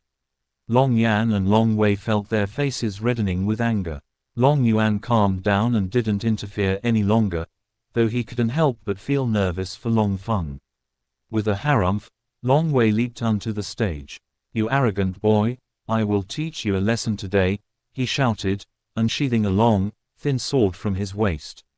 The sword was unbelievably sharp. It was actually a half-yin armament. Weapons were divided into different categories based on their strength: half yin armaments, half spirit armaments, and imperial armaments. There were probably plenty more categories of weapons in the vast world of cultivation, but in the Yawa imperial continent, an imperial armament was the strongest and rarest weapon. Only yin-level cultivators could use a yin armament, Sakanate realm cultivators could only use a half-yin armament. Still, the results would be arguably good. If Long Wei was to use his half-yin armament, his strength would increase by quite a bit. Long Feng frowned. He had no weapon, nor any martial skill. He was really in a disadvantaged situation. Long Yuan seemed to read Long Feng's thought. He called out to an elder and spoke to him. The elder nodded and ran into the clan, reappearing almost immediately with a sheathed sword in his hand. He climbed up the stage and gave Long Feng the sword. From the clan chief, he said. Long Feng took the sword and nodded at his father, who smiled. What? I don't suppose that went against any rules, right? It's just a half-yin armament. I made the battle fair. Long Yuan yawned when he sensed the sharp gazes of his brothers on him. Although he was honestly worried about Long Feng, he wouldn't show it on his face and cause his son to lose his momentum. Whether he won or lost, Long Feng had already made a name for himself in the Star Mountain City. HMPH. So what if you also have a good weapon? Don't get cocky and think a mere weapon will allow you to bridge the gap between us. I shall defeat you anyway. Long Wei said coldly. Why don't you boast after defeating me? You speak too much. Long Feng replied mockingly. He unsheathed the sword his father gave him. It was a half-yin armament. He could feel a powerful aura being emitted from the bronze longsword. Its edges gleamed coldly. Long Wei suddenly shot towards Long Feng with his sword aimed at Long Feng's chest. Long Feng's eyes flashed with cold light. He poured his martial power into his sword, which glowed with a blinding light. He slashed the sword at Long Wei's incoming sword. Clang! The two swords collided and energy rippled outwards. Long Feng felt a chaotic energy rush into his body through his sword. He forcefully suppressed the energy. Both youths were pushed back a few steps from the collision each. Again, Long Wei snorted and charged again. The two clashed several times, sending sparks flying in the air for dozens of exchanges. A few minutes later, they paused, both breathing a tad bit faster than before. Grunting coldly, Long Wei instantly used a martial skill. Earth-splitting sword. Brown light surrounded his sword and he shot towards Long Feng. Clang! Clang! Energy ripples spread as their swords collided over 10 times. This time, Long Feng was at a bit of a disadvantage. Long Feng cut his sword towards Long Wei's shoulder. Long Wei gruntled as he dodged the strike and slashed his sword at Long Feng's waist. Long Feng crossed his sword in front of his waist and took the strike head-on. He then suddenly shot out his right palm towards Long Wei's chest. The palm strike landed squarely on Long Wei's chest. Long Wei was shot back a few meters away. A thin line of blood flowed out of the corners of his mouth. His eyes shone with disbelief. You actually injured me, he muttered. He wasn't the only one in disbelief. Many Long clan members also couldn't believe it. Long Feng had actually injured Long Wei. Without wasting time, Long Feng shot towards Long Wei with insane speed, his sword pointed at his shoulder. Long Wei barely dodged the strike and managed to attack back. Wind strike. He directly used his strongest martial skill. Many Long clan members recognized the skill. Senior brother Wei is actually using his legendary wind strike. He learnt it from the Lingyu sect. Someone shouted, yes. For Long Feng to force senior brother Wei to use this attack, that is something to be proud of for life. Long Feng would definitely be defeated now. Another person shouted. Long Wei looked at Long Feng proudly. This is my strongest skill. The sword light will fuse with the wind, and it is impossible to dodge. He boasted. Long Feng smiled. Really? Then I don't need to dodge it. I will break through it with absolute strength. He replied coldly. Sword light filled the air, and as Long Wei said, it was impossible to dodge. Long Feng shot straight into the sword wind. Concentrating all his energy into his sword, he slashed out. A single beam of sword light appeared and collided with the sword wind. Boom! Terrifying energy ripples spread out. Even ordinary rank 6 connate cultivators around were injured by the ripples. Long Feng coughed out a mouthful of blood. He had taken the brunt of the energy, yet he only spat out blood. Long Wei was nowhere to be found on the stage. He was actually unconscious on the floor, covered in blood. Many of his bones were broken. Countless gazes landed on Long Feng. No one imagined that he could be so strong, not even Long Yuan. And he hadn't even used a single martial skill, nor had he released his aura. Until now, no one knew his cultivation level. Long King stared at Long Feng warily. She didn't dare underestimate the 14-years-old young kid. Chapter 9 Long King's Strength. Chapter 9. Long Feng glanced at Long King, before limping down the stage. Long Yuan rose up to support him. "Feng sir, take this," he said, giving a blue pill to Long Feng. It was a healing pill. Long Feng collected the pill and swallowed it. He instantly felt a warm energy flow down his throat, then he felt his energy returning. Even his injuries began to heal. "Feng sir, you've made your father proud. I am so proud of you. Even if you can't defeat Long King, it wouldn't matter. They are 4 years older than you, and your talent is clearly higher than theirs. You even have the chance of becoming the next clan chief," Long Yuan said excitedly, when they had sat down. Long Feng was almost completely recovered. He hadn't really gotten any serious injury anyway. On the stage, more clan members battled, but none of these battles got any attention. Everyone was impatiently waiting for Long King and Long Feng's battle to begin. Long Feng remained seated while getting ready for the next battle. Long King was doing the same. It would appear that even she didn't dare to take him lightly any longer. Slowly, 2 hours passed. Finally, all the other Long clan members had finished their battle and top 20 geniuses were chosen. Long Wei was third, and only the first and second places were yet to be announced, because they had not fought. Final competitors are Long King against Long Feng. Long Chanmu announced bitterly. Now, he could only hope that his daughter could defeat Long Feng. He had tried his best to draw this out. It wasn't because he wasn't confident in his daughter, but because he didn't want a change where Long Feng would defeat her and use her as a stepping stone to rise. Long King jumped onto the stage and Long Feng leaped in right after her. She stared at him coldly. "I'm impressed by your strength and method of hiding it. Let's take our former bet as void. We're making a new bet. If I win, you are to cripple your cultivation and your father is to step down from the position of clan chief for my father," she said loudly. The entire mountain overheard her and many people were surprised at her audacity. Long Feng gaped at the terms then chuckled. "And what if I win?"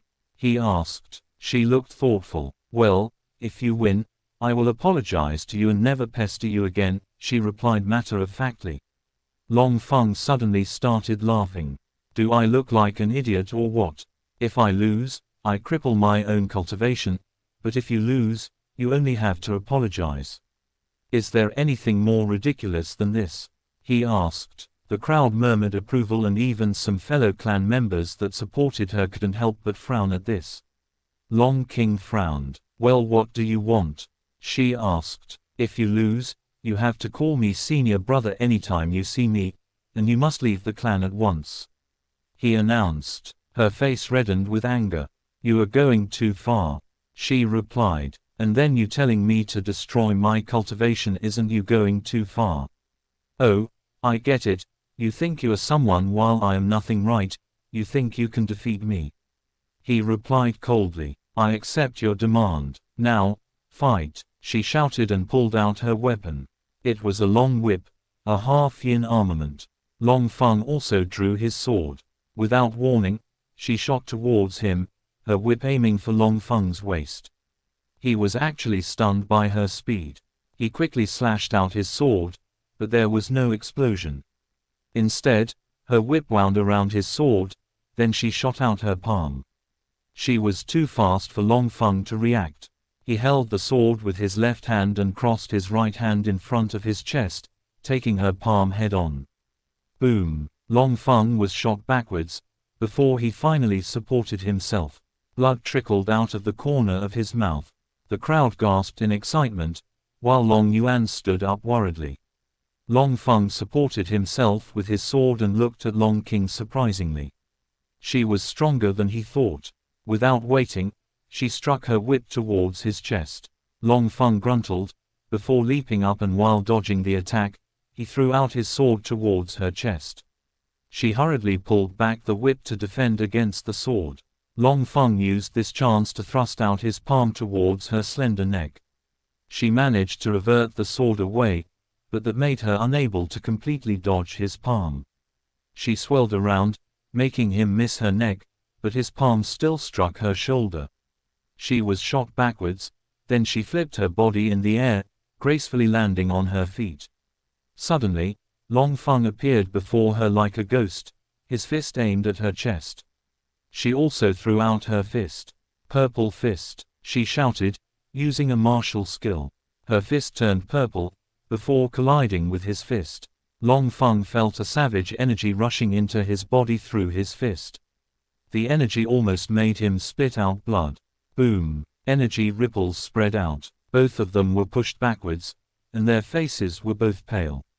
She looked at Long Feng as if he was a monster. He actually received her martial skill attack with his fist, and without releasing a bit of his aura. "I don't believe you can fight against me for long," she shouted, and her whip shot towards Long Feng. Long Feng retook his sword and shot towards her, after dodging her whip. Suddenly, the whip retracted and struck his back before he could reach her. His robe tore open at the back and a deep and long cut appeared there. Long Feng crashed onto the floor and spurted a mouthful of blood. A savage energy had rushed into his body from the whip through the cut on his back. Long King slashed the whip again towards his chest, when Long Feng suddenly flipped his body up and dodged the strike. He slashed his sword towards her waist. A black sword light rushed out of the sword at her. Seeing this, Long King used a martial skill. 100 whip skill, she shouted. 100 whip shadows appeared around her and combined into her real whip. She slashed it at the incoming sword light. Chapter 10 Champion. Chapter 10. Boom. Terrifying energy ripples exploded outwards. Some youths were still slightly injured. On the stage, the two fighters stood across, staring at each other. Their strikes just now had cancelled each other. "You are stronger than I thought," Long King gasped lightly. "I could say the same," Long Feng replied. Suddenly, her whip shot towards his head, but Long Feng was ready. He steadily dodged the whip, and slashed his sword at her. She also dodged his strike. The battle became even fiercer. Long Feng threw out his fist at her head. She also threw her fist. Boom! They exchanged blows several times before accelerating. The crowd held their breaths and waited tensely for the results. Long King stared at Long Feng uneasily. She had to end the battle quickly. "It's time to end this. This is my strongest attack, and even I can't control it. You can still admit defeat right now," she said. Long Feng held his sword tightly and waited, silently stating his response. Long King snorted coldly. "Fine. Don't blame me for any severe injuries." She released her full power and began to gather her energy into the whip. First, there was nothing, then suddenly, the temperature began to fall. Long King's whip turned snow white. 1,000 snow whips, she shouted. 1,000 white whip shadows appeared around her and fused into one. Sensing the aura of the attack, Long Feng's pupils widened in shock. The strength of the attack was terrifying. Without thinking, he began to pour every ounce of martial power within him into the sword. The sword glimmered coldly. The sword light and the whip lights collided. There was no terrifying energy ripples, instead, a blinding light erupted, and then, boom, an extremely powerful energy ripple exploded outwards. Several weaker clansmen would have been injured if some elders hadn't stepped forth and cancelled the shockwave. On the stage, both Long Feng and Long Wei were spurting mouthfuls of blood. They had bore the brunt of the explosion. Long King stared at Long Feng with disbelief. He actually withstood her martial skill without using a martial skill, nor releasing his cultivation. It goes without saying how humiliating that was. Most importantly, she was suffering from the backlash of using a martial skill which she couldn't control. She might not even be able to defend herself. Long Feng understood that too. As long as he stood up, he would be declared winner. Besides, his energy was recovering several times faster than normal, most likely due to the 3 dragons within his danshan. He took deep breaths and regained some energy, before standing up. He picked up his sword and walked towards Long King slowly. The whole mountain was enveloped in a pin-drop silence. Every step Long Feng took echoed through the whole mountain. He pointed the sword at Long King's. "You lost," he muttered to her. He really did enjoy the battle. "Long Feng wins," Long Chanmu announced with a slightly shivering voice. The crowd was shocked to the extent that no one reacted for a minute as Long Feng turned to walk down the stage. "Cousin Feng, may I know your cultivation realm?"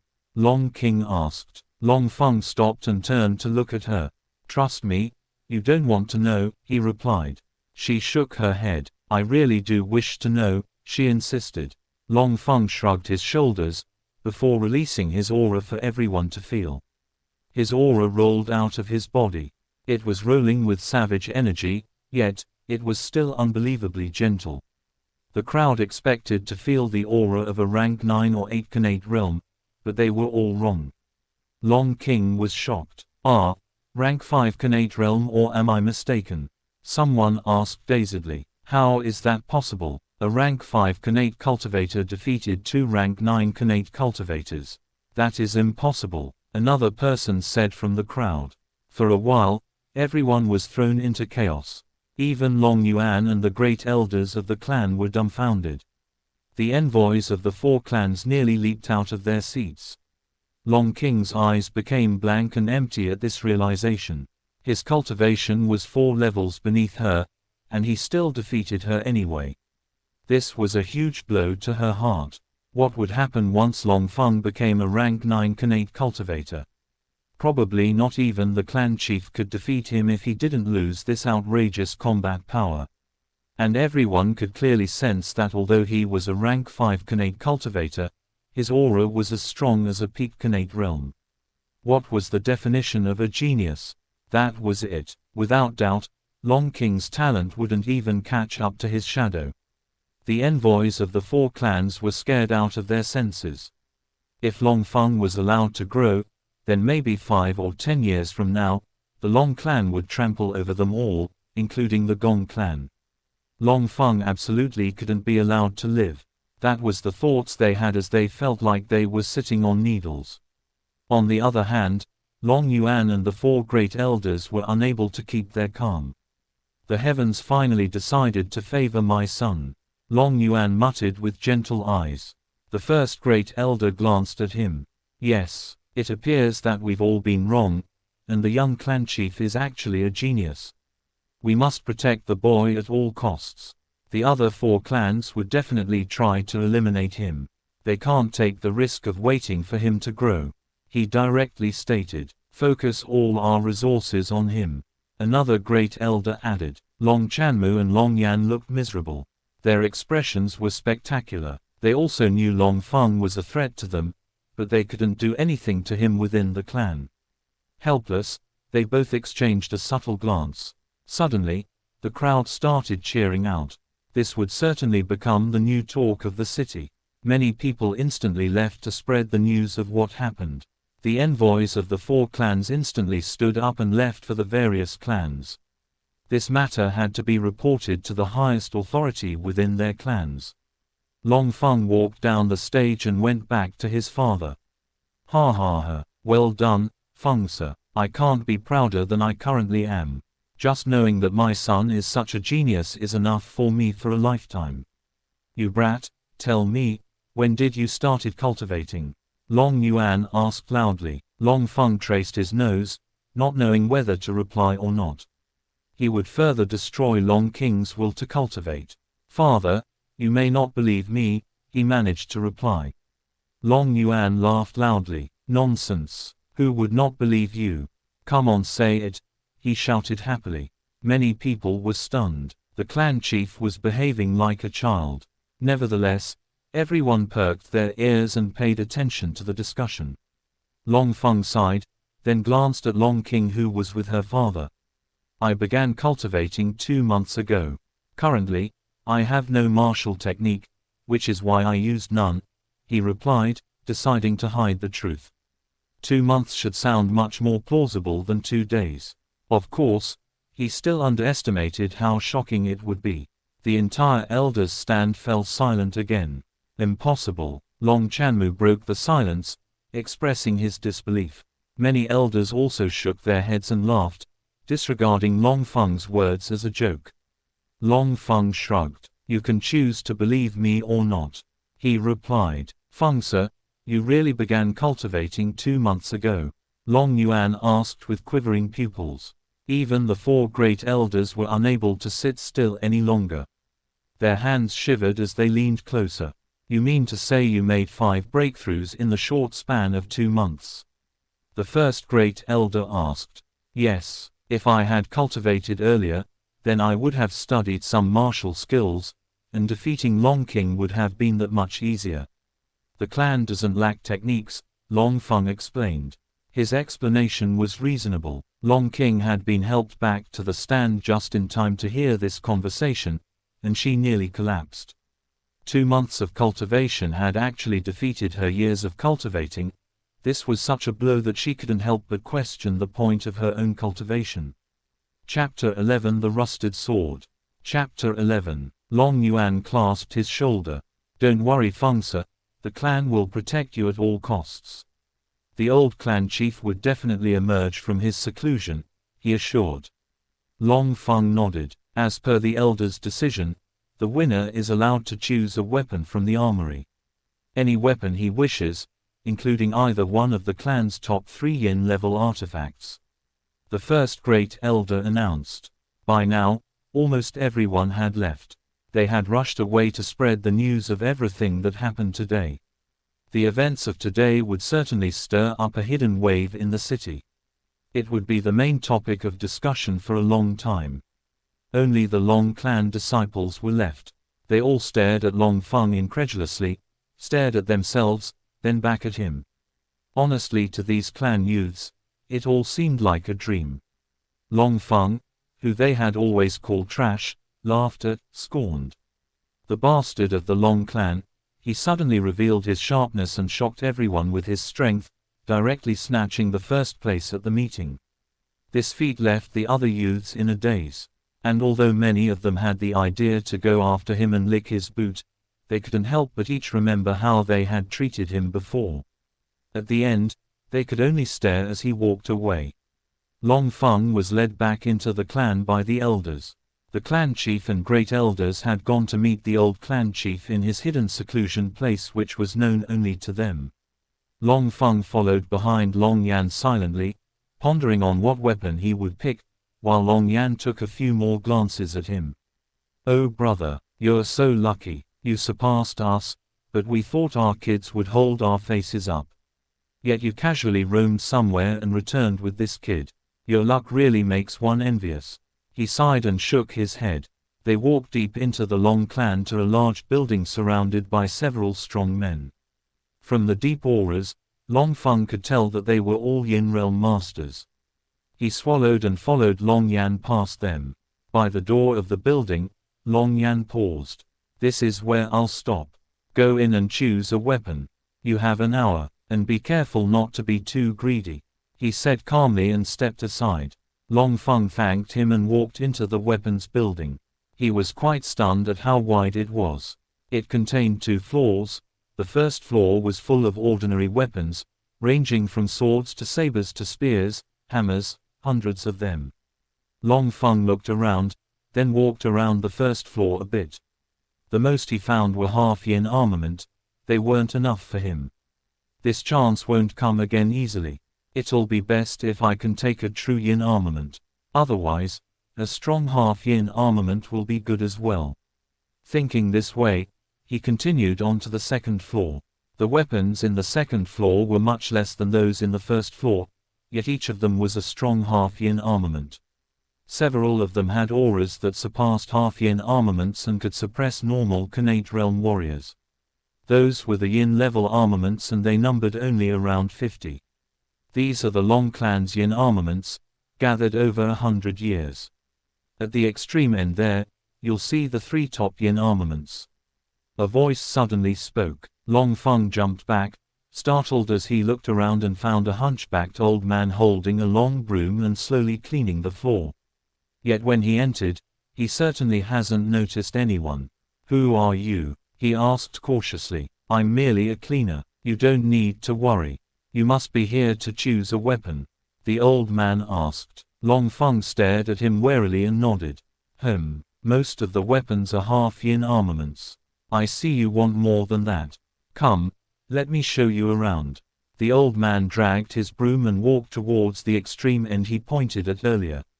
Long Feng merely hesitated briefly before he rushed after him. "I can't tell your cultivation, but you shouldn't be above the Khanate realm. Are you sure you want to hold a yin armament?" the old man asked casually. "I'm sure," Long Feng replied. He was well aware that only yin-level cultivators could unleash the real power of a yin armament, but Khanate cultivators could also use part of its powers. If an ordinary peak Khanate cultivator was to use a yin armament against a weaponless early yin-level cultivator, the Khanate cultivator had a high chance of victory. The old man said no more and led Long Feng to where their different weapons floated.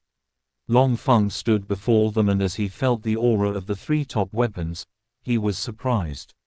Their auras were very powerful, greater than normal yin armaments. On the left was a floating longsword. On the right was a massive hammer, and the last one was an axe. On the axe, the character, Mountain Splitter. It had the strongest aura among the 3. This axe is called Mountain Splitter Axe. If utilized by a peak yin level cultivator, it is rumored to be able to split a small mountain rock in 2. The sword is called Sovereign Sword. It is equally as powerful as the axe, though its history is unknown. The hammer is called Earth Crusher. It is said to be able to crush anything to mush. One of the 2 elders introduced. Long Feng stared at the sword and reached out to touch it.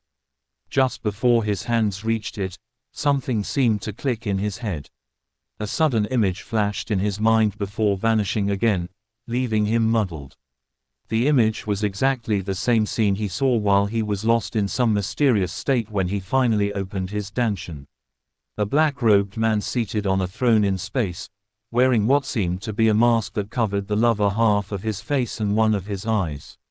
His head was hung low and his hair was scattered around his shoulder. Around his throne were 9 blazing pillars of light that illuminated the stars. This image vanished from his memories as fast as it appeared and it brought a faint headache to him. The next second, he couldn't recall the image no matter how hard he tried. Long Feng staggered backwards while the old man watched curiously. "What's this feeling?" Long Feng murmured. He could feel something from his body, a faint pull or what seemed like a connection between him and something nearby. Something was calling him over. Looking around, he walked in the direction of the strange connection. A moment later, he stopped and in front of him was an old rusted longsword. The sword seemed to have some characters on it, but they were unclear due to the rusting on the sword. Some of them had even faded away. But no matter how he looked at it, it was nothing but an ordinary metal sword that rusted with time. Yet he was feeling a strange urge to take this sword with him. This left him feeling unsettled. "What sword is this?" Long Feng asked, speaking to the old man. "This sword is nameless. The old clan chief said that it might be a yin armament which was destroyed in battle, but now, we don't know what grade it is. It doesn't emit any auras so we just kept it here. Why don't you look for a better weapon?" The elder replied. "Nameless yin armament. That doesn't sound right." Long Feng muttered and reached out to caress the rust on the sword. Touching it gave him a strange feeling akin to meeting an acquaintance after a long time. He looked at the sword closely, and found out that there was a symbol on the sword's blade. It looked faded and was almost gone with the rust as well, but he could still make it out. It was a circular symbol very similar to the mark he found on his forehead, just lacking the 3 dragons. Instead, the left side was pitch black, the right was pure white, and the two were separated by a thin line. Seeing the symbol made Long Feng stunned. That was nearly the symbol which appeared on his forehead the first time he saw the 3 dragons. If he took this sword, he may be able to know more about the mysterious dragons. "I'm taking this sword," he said, taking the sword. The elder was surprised. "Are you sure about this, boy? Don't make a hasty decision. That weapon has been here for decades. It has no use." Long Feng nodded. "Senior, I know what I'm doing," he replied. He turned around and wanted to leave. The old man didn't stop him anymore. Instead, he sighed and moved elsewhere to continue sweeping. Youths, always so hot-blooded. Not every old thing is a treasure. Chapter 12 Master. Chapter 12. Long Feng didn't pause anywhere else after leaving the weapons building. He headed straight back to his room and locked the door tightly before taking a deep breath and dropping the sword on the floor in front of him. The rusted bronze-colored longsword appeared very ordinary. Anyone with a sane mind would know that there couldn't possibly be anything good about it. It had finished its lifespan and was basically just a chunk of metal at this point. But Long Feng didn't believe that. He didn't know what this mysterious feeling was, but he was curious to know what exactly this sword was to cause him to feel such a way. And why it had a similar symbol to the one he found on his forehead was a mystery he wanted to uncover. But then, what could he do to uncover anything?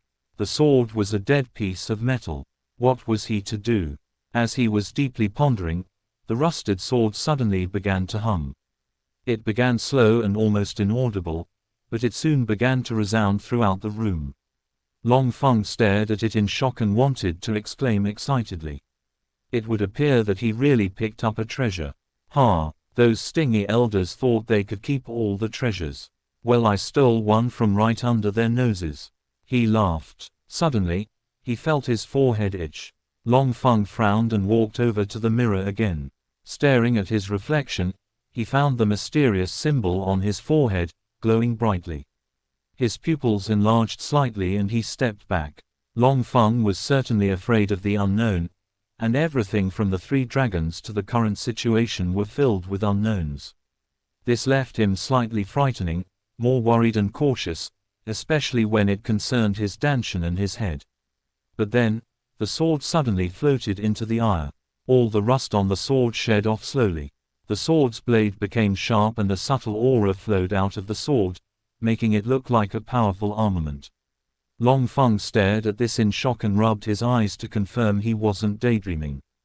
The once rusting longsword had suddenly become an incomparable weapon.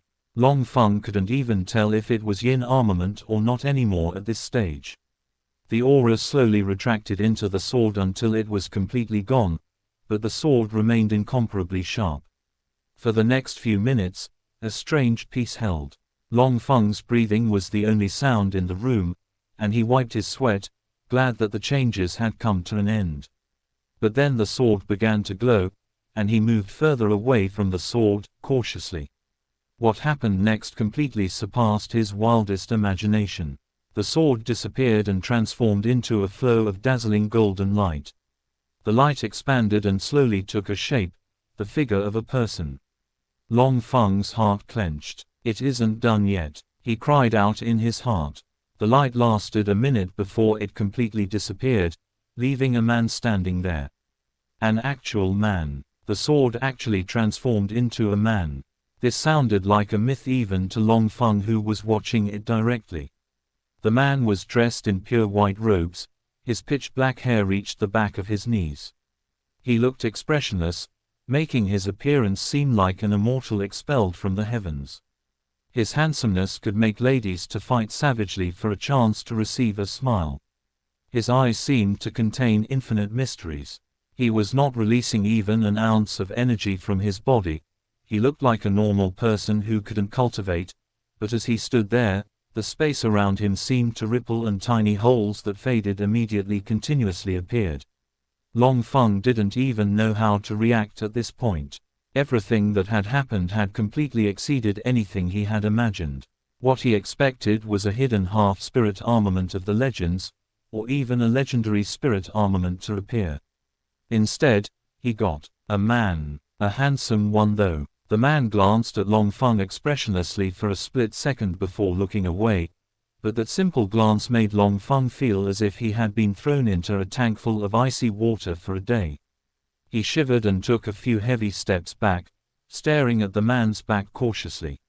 He had a feeling that the man had seen through Long Feng completely with that single glance, including his danshan.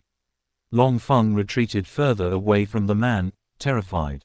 The man walked towards the window and gazed at the sky, as though searching for something amid those infinite twinkling stars. If I wanted to harm you, no one in the entire world can save you. Stay, he suddenly said, his voice flowing like a melody. Unfortunately, Long Feng wasn't in the mood to appreciate a man's voice. He froze by the door. He had been trying to leave the room when the man was gazing outside, but he was caught. He took a deep breath before returning to the room. Long Feng greets senior. Not knowing what else to do, Long Feng clasped his fist and bowed his head in greeting. Although the man looked young, he was probably an old monster. After all, they said the rusted sword had been there for a very long time. The man sighed. In the blink of an eye, so many years has passed.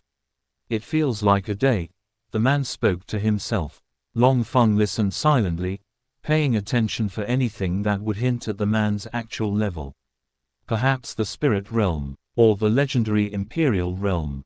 An imperial realm cultivator could only live for around 300 years. How many years exactly was the man referring to? Comparing me to those trash of the imperial realm, you are really looking down on me. The man spoke again. Now Long Feng was totally dumbfounded and nearly bit his tongue. What the hell was this? Man could read his thoughts. What kind of joke was that? How was that even possible? The man continued speaking. Years ago, before my master left, he asked me to this continent, to this city and wait for someone. I took the form of a sword and waited all these while in the plain between two mountains under the rain and sun until 100 years ago, when a man created a clan on the plain between the two mountains where I stayed. He called his clan, the Long Clan. He accidentally found me and mistook me for a broken yin-level armament. The man said this like he was reading a book, completely expressionless. Yet the shock to Long Feng was indescribable. I let him take me and keep me within his weapon pavilion.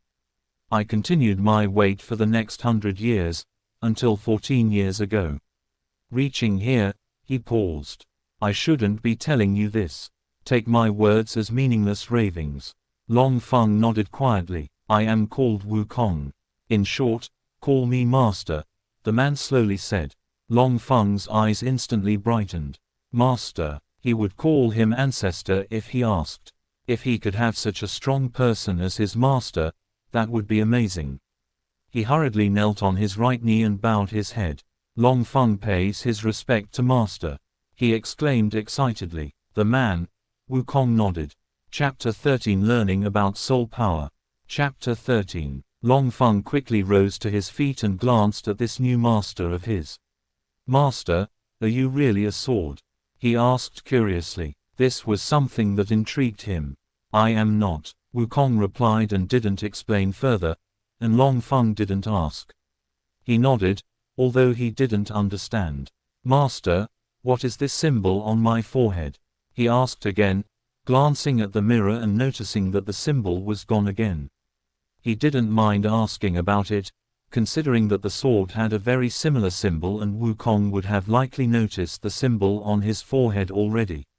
Perhaps Wukong already knew about the 3 dragons as well. You aren't ready to know. When you are stronger, you will understand everything. Wukong replied faintly. Long Feng went silent for a minute as he considered a new question that filled his mind.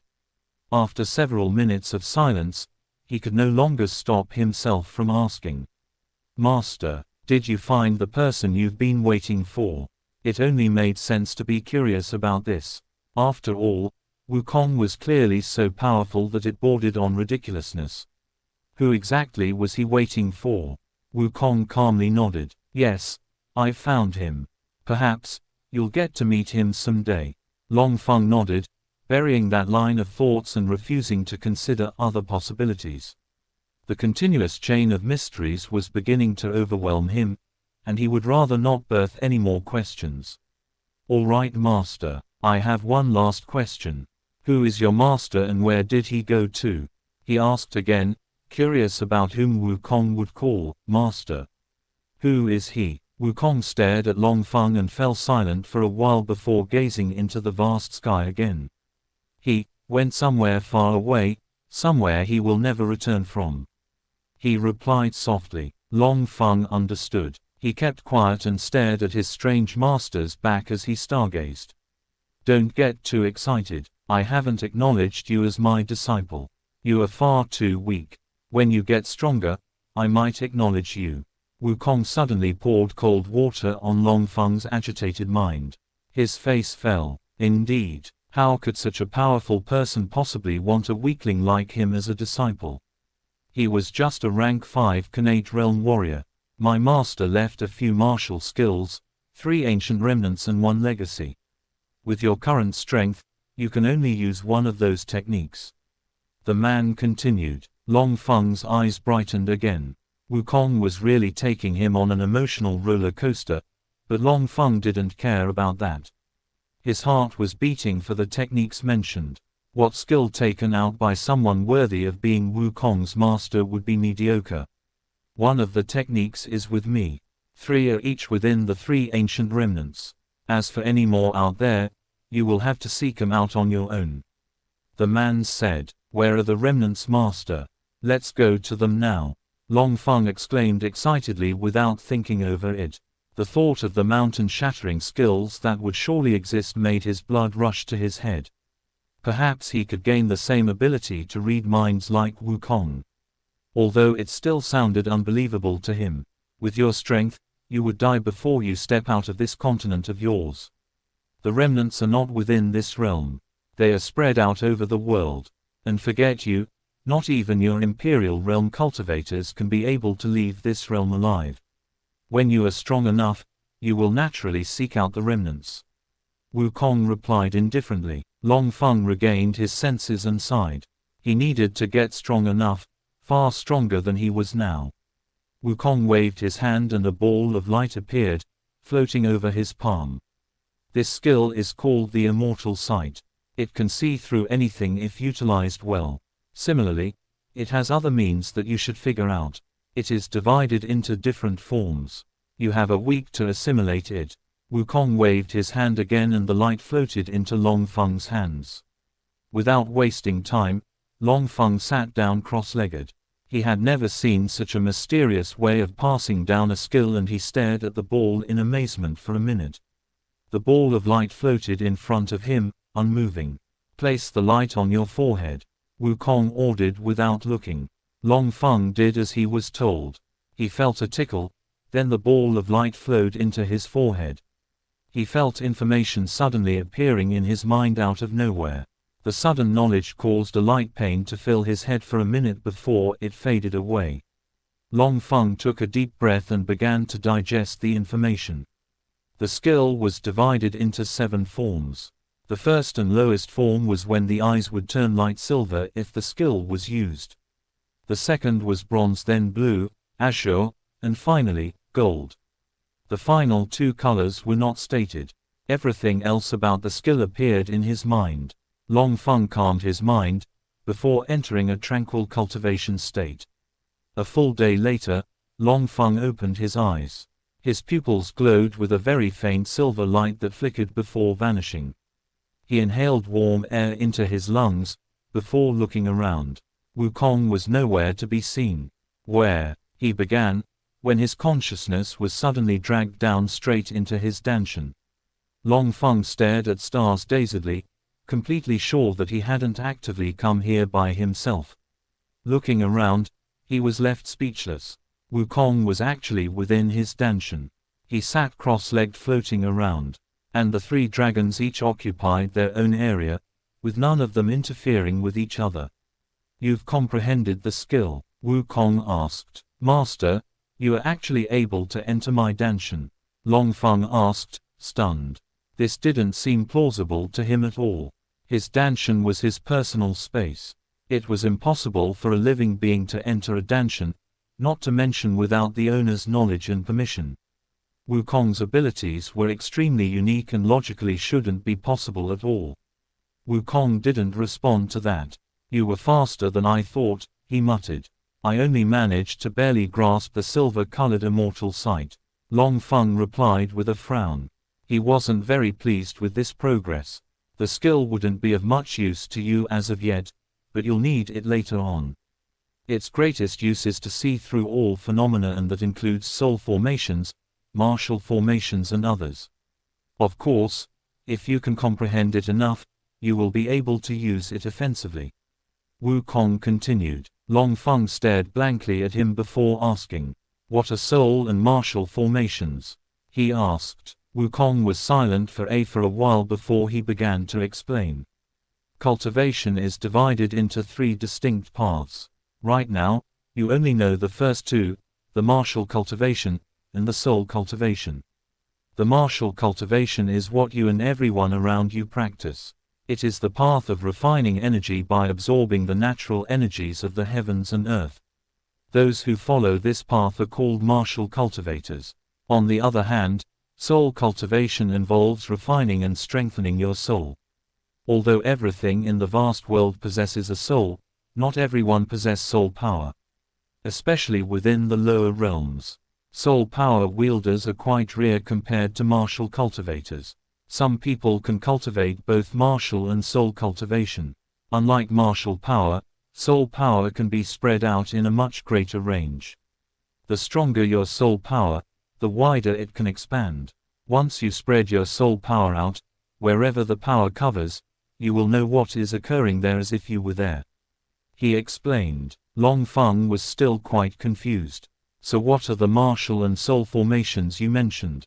He asked again. Other than fighting, soul power can be used to create formations like concealment formation, offensive formation, defensive formation, sealing formation, protective formation, and others. These formations are like martial skills. Martial power can also be used to create some rare formations like protective and offensive formations. Wukong replied. Longfeng sighed, nearly developing a headache at all this information. Your soul power is unique. I have only rarely sensed its kind before. If you're able to unlock it, you'll be able to cultivate your soul as well. Wukong added calmly. Chapter 14 The Old Clan Chief. Chapter 14. Longfeng was elated to hear that. Although he didn't really understand what soul power was, he was still glad to have it. And according to Wukong, his soul power was among the rare kinds. That's great. If I can also cultivate both soul and martial cultivation, I'll definitely be stronger than I am right now. Longfeng's plans were actually simple and straightforward. He intended to leave the Star Mountain City and go to other places, travel the world and see what it was all about. He would join a fairly powerful sect, a Yang-level sect maybe, or higher if he could. When he reaches the Pekin realm, he would leave the Janhai province. In the Yawa imperial continent, there were 7 provinces. The Janhai province was only one of them. His final plan was to leave the Yawa continent once he reached the spirit realm. Of course, this was all his own thinking. As for whether he could actually reach the spirit realm, or if a spirit realm warrior could really leave the continent, he had no idea. I will not interfere in your cultivation. Not a helping hand, not even when your life is in danger. You must cultivate on your own diligently and figure your own way out of any danger. Wukong stated. Longfeng nodded. I never wanted that. I will surely cultivate diligently to attain the imperial realm, he assured, clenching his fists. Little did he know, he would come to regret accepting this condition so casually. If you wish to gain my approval, you have much harder path ahead of you than you imagine.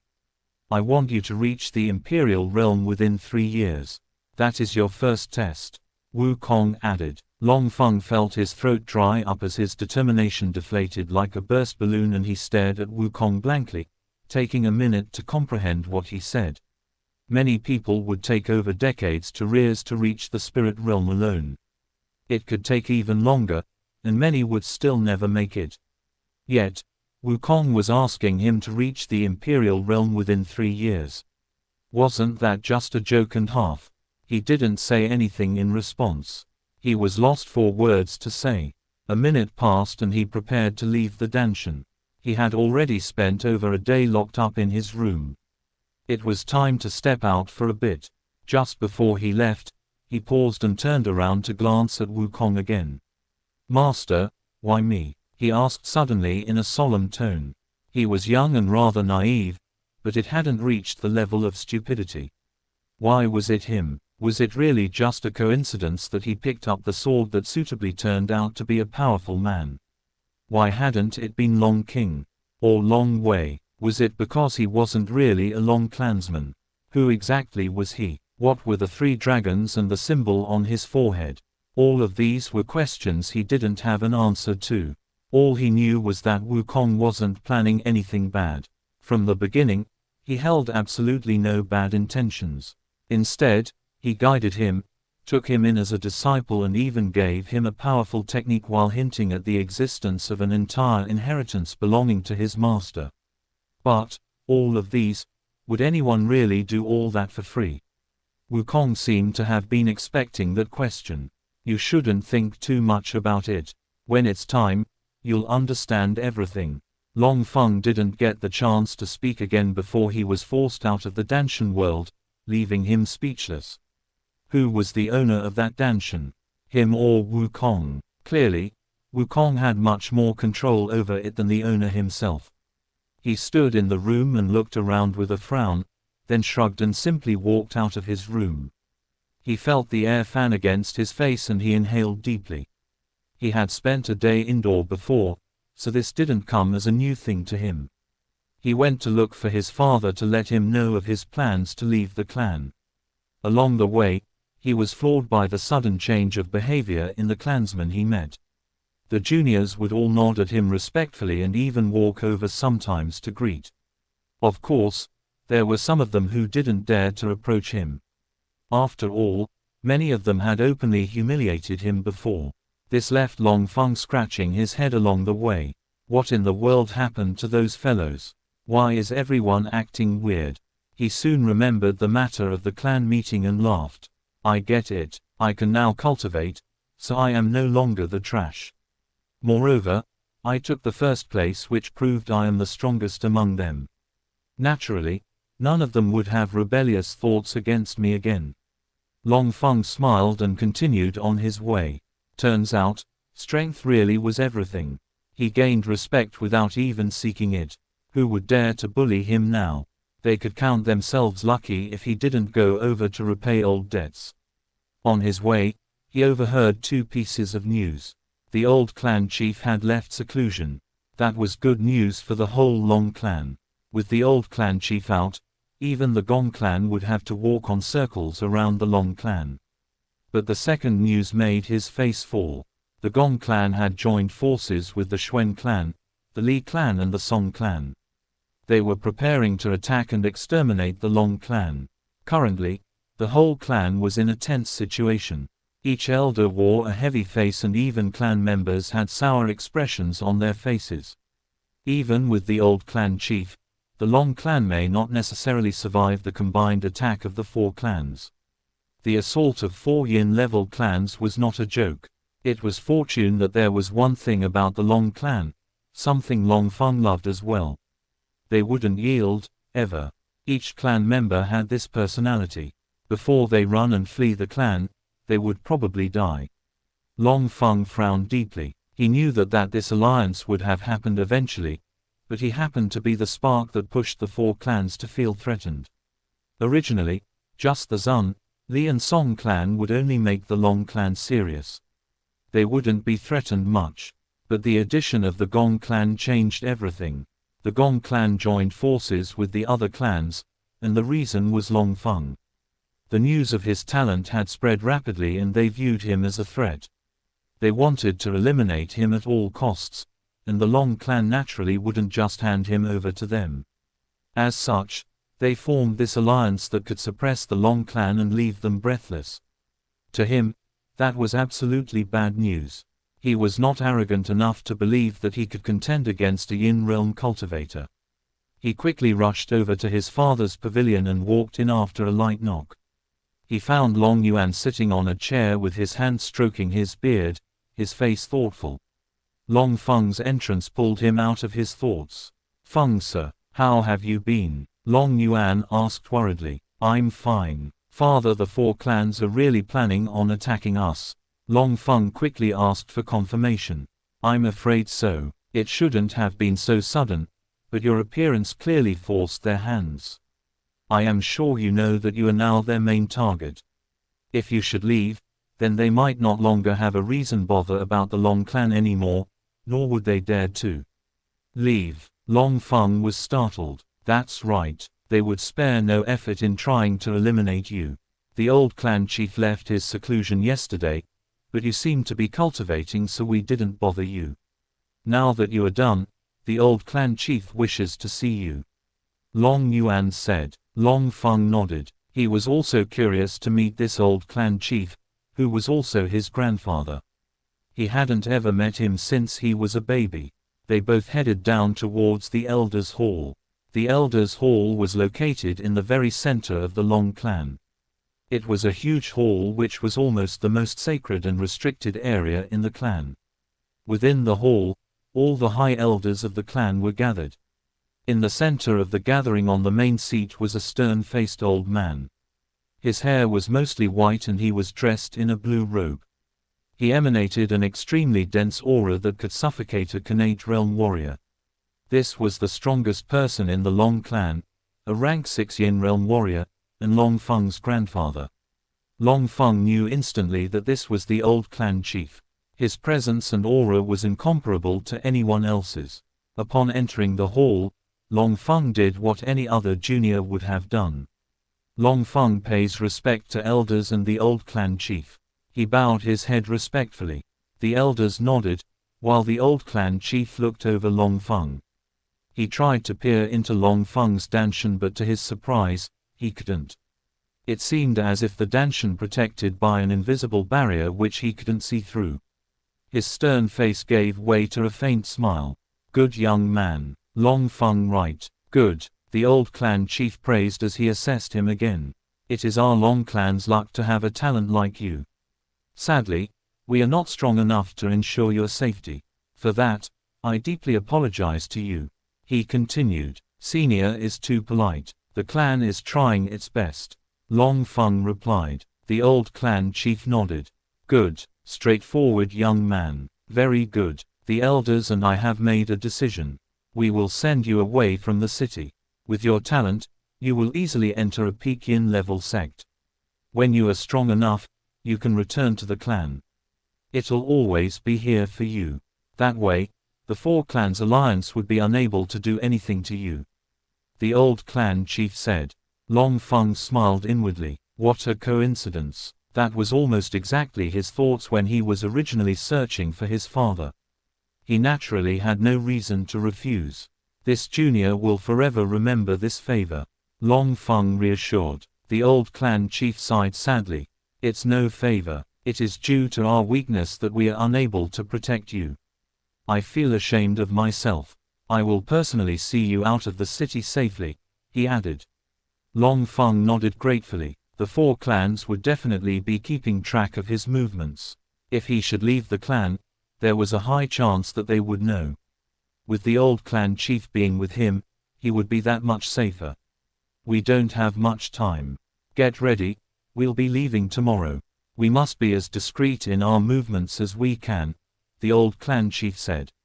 "Thank you, senior. This junior would definitely remember your help," Long Feng replied. The old clan chief nodded and motioned for him to return. Long Feng walked out of the palace and went to prepare for his departure. Chapter 15: The Four Clans Alliance.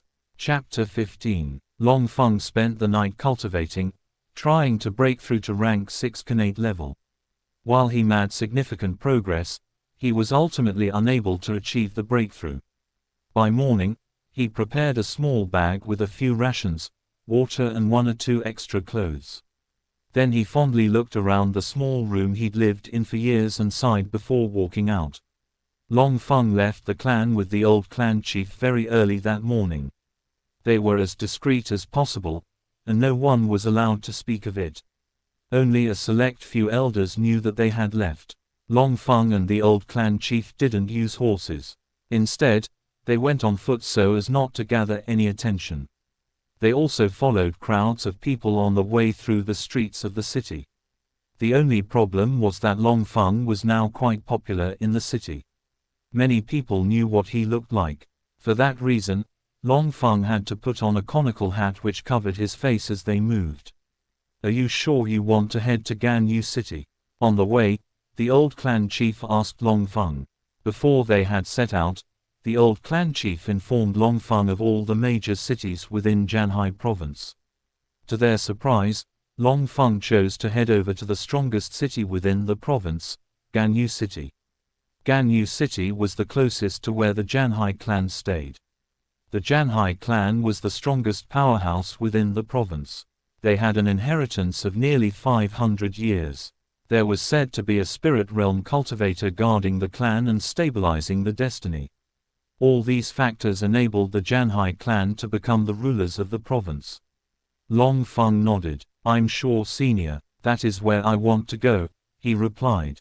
He heard that the city had several sects and clans within and without it, most of them being powerful forces with Yang realm warriors. Any of those forces was much stronger than the 5 great clans of the Star Mountain city combined together. The old clan chief nodded. They walked for a long while through several winding streets and finally left the large gates of the Star Mountain city, officially exiting the city. "Now we must hurry up. Come on." The old clan chief grabbed Long Feng's arm and began to run on the ground, taking large strides with each step. At his speed, he could even compare with a speeding horse. Long Feng was surprised at how much strength his old body possessed. Was this the strength of yin cultivators? A few minutes later, the old clan chief suddenly came to a halt and let go of Long Feng's arm with a grave expression. Long Feng followed his line of sight and found around a dozen men standing several meters away, blocking their paths. At the same time, more people rushed out of the surrounding bushes and blocked their path of retreating, efficiently trapping them. There were 4 men in the lead. The old clan chief frowned after recognizing the 4. "This is bad. The 4 clans have brought the core battle strength out. Even their clan chiefs and great elders came," he muttered. "How the hell did they find out? We were careful enough to ensure that not even the clansmen knew of our departure. We even took an extremely deserted road, yet, the old clan chief was appalled. Just the 4 clan chiefs and great elders were enough to trouble him. If the others should attack Long Feng while he was held down, things may not be good." The Gong clan chief was a middle-aged man with a somewhat square face. He was quite young among yin-level cultivators, proof that he was once a genius among his generation. He stared at Long Feng with a sharp gaze, then turned to the old clan chief with a smile. "Senior, it is an honor to meet you," he said, going as far as clasping his fists. The old clan chief snorted coldly in reply. "I wish I could say the same. Ha ha ha. Senior doesn't need to be angry. We have come to arrest that young man behind you. We have sufficient proof that he has stolen some treasures of our 4 clans. I truly hope that Senior doesn't interrupt us and calmly hand over the boy to us. If further investigations reveal that he is innocent, we will return him with a compensation." The Gong clan chief spoke with an honorable expression. "HMPH, Gong Shi, can you be any more shameless?" the old clan chief shouted. "What sufficient proof? They just wanted an excuse to act. And returning him, that was an incomplete joke. They would probably return a crippled person, or a corpse. Either way, if Long Feng got into their hands, there was no escaping unharmed." Gong Shi laughed. "Senior, let me speak openly then. I see you're a straightforward person. Hand over Long Feng if you want your clan to be spared." I promise to compensate you for your loss of a talent," he shouted, dropping the act. "Hey," the old clan chief sneered. "I'm afraid we won't hand him over. Our Long clan is not afraid of your cowardly Four Clans alliance." He shouted back. "Ha ha, old Long, you are already so old, yet you're still foolish.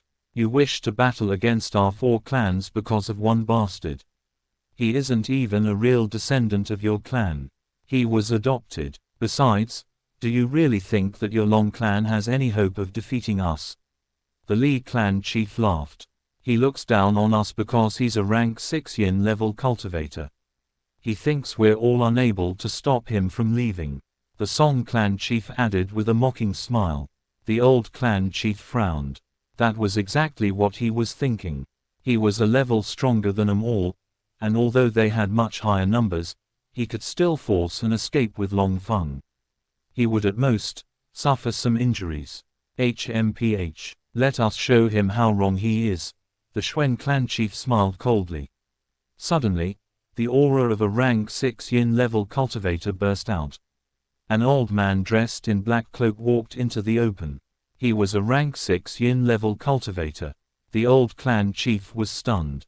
"Gong Yun, you actually broke into the 6th yin level?" he questioned in shock. The man was actually a great elder of the Gong clan. Now, the Gong clan had nothing to fear of the Long clan. That was extremely bad news. "Brother Long, it's been a while. Out of courtesy and past memories, we will not attack your clan. But you must hand over that boy to us. He can't be allowed to leave this city," Gong Yun said. The old clan chief looked around and felt helpless. They had a rank 6, 2 rank 5, a few rank 4 and 3 Yin Realm warriors and even several more at rank 1. Wanting to forcefully charge out with Long Feng was a pipe dream, especially with a fellow rank 6 watching over him. He didn't know what to do. "Why are we wasting time? Let us finish them both, then we will go and end the Long clan lineage for good," the Xuan clan chief shouted. "Brother Long, I'm afraid we'll have to resort to this. Don't be offended, it's really nothing personal," Gong Yun shouted and immediately shot towards the old clan chief. His aura surged out of his body and crushed the small stones around him. "Long Feng, leave right now. I will keep them all busy. Don't worry about me. I will definitely leave alive. Take this, from the whole clan," the old clan chief said, handing a small sack over to Long Feng. Long Feng grabbed the sack and stuffed it into his pocket without looking and nodded gratefully. He didn't hesitate to throw the conical hat off his head before turning and running away with all his strength.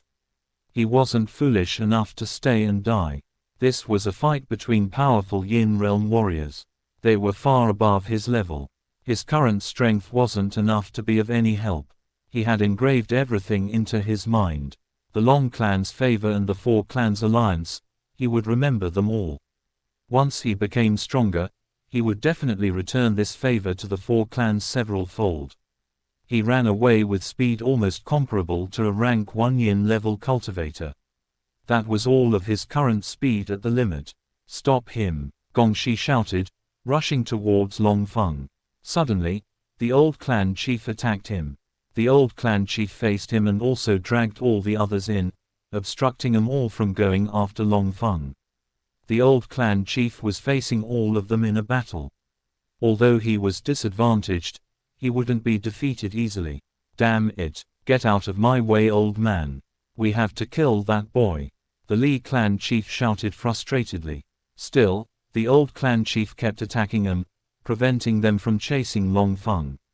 "Damn you, old man," the Xuan clan chief cursed. "All of you, go after that boy. Kill him. Whoever kills him will be greatly rewarded by the Four Clans." Gongshi shouted at the others behind them. It must be known that there was an elder of the Gong clan who was a rank 2 Yin level cultivator within the group.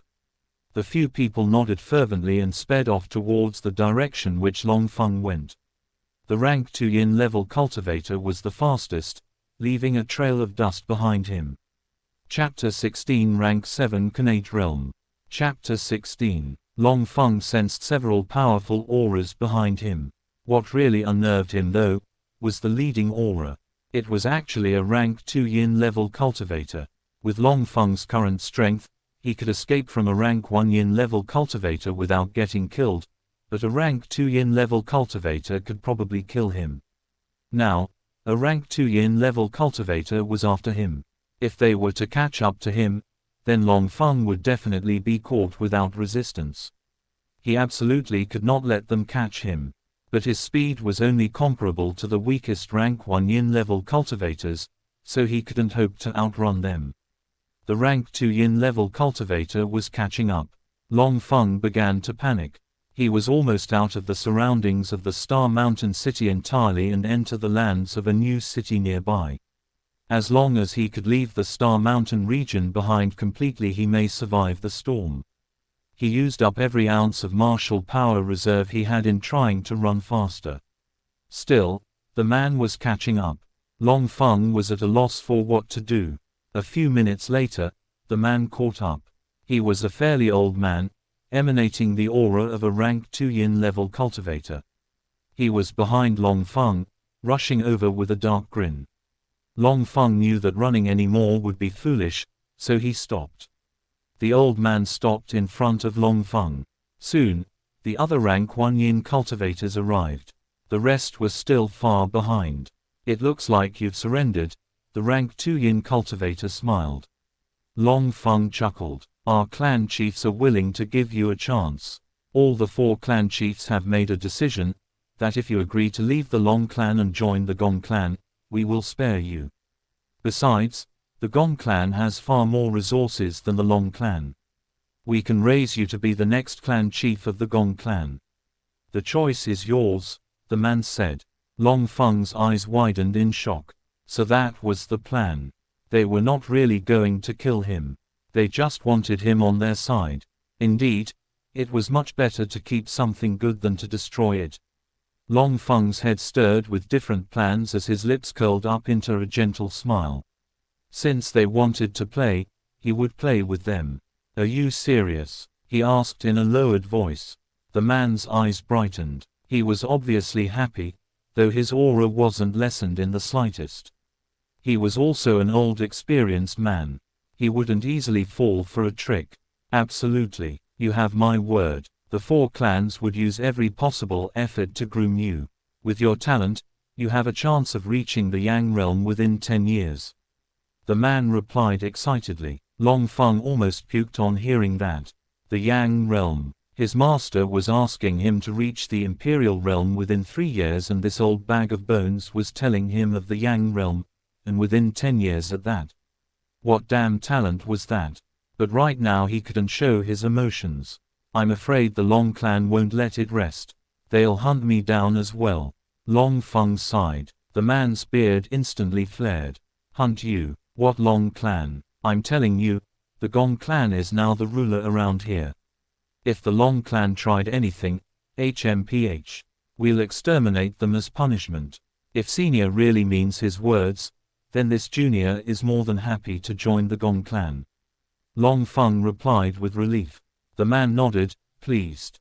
"Good. It seems that you know what is best for you," he said. "You will come with us to the Gong clan to join." Long Feng nodded and slowly looked into the sack which the old clan chief had given him. Within it was a sword in a sheath. It emanated the aura of a yin-level armament. Long Feng recognized the sword. It was the Sovereign Sword, one of the top 3 armaments of the Long clan. They actually gave it to him. Furthermore, within the bag were 3 golden leaves and 10 pure white crystals. They released a very pure energy. The leaves were called wintry yin leaves. They contained a dense amount of natural energy suitable for Khanate realm warriors. The crystals were called Khanate crystals. They also contained a dense amount of natural energy. The leaves were mostly used to break into the yin realm, while the Khanate beads were used as currencies. Their energies could be absorbed and used to cultivate.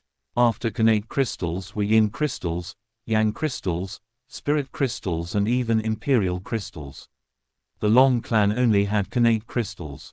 The crystals were very hard to mine, so they were quite rare among the weaker forces.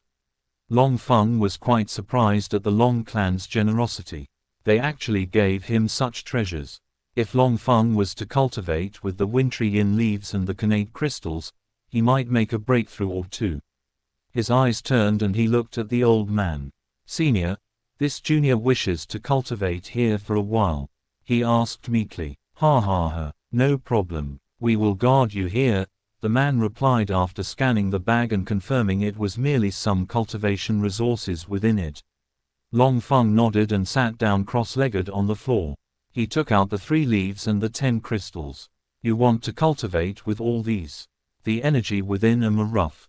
If you absorb more than 2 at a time, you may explode." The man frowned and said, "Senior, this junior knows what he is doing," Long Feng replied. Without wasting time, he grabbed 2 crystals in both hands, one in each, and began to absorb the energy in them through his palms. A rush of energy flooded into his arms, causing them to ache. He didn't hesitate and began to draw the energy away as it came in, guiding it into his danshan. The energies flowed continuously into his danshan until the 2 crystals were exhausted and they crumbled to dust. But Long Feng was barely closer to the next level. Cultivating with crystals is just slightly faster than absorbing natural energy from the air. Long Feng sighed. He continued taking more crystals and absorbing them dry until he was out of connate crystals. The people around him watched him calmly. None of his actions seemed weird or out of place. After the connate crystals were exhausted, Long Feng took the 3 wintry yin leaves and swallowed them. He guided them into his danshan. The leaves melted into a great deal of energy that was nearly too much for him to control. It took some effort for him to direct all that energy into his danshan. His danshan instantly had a bloated feeling, which made him to smile. This meant a breakthrough was coming.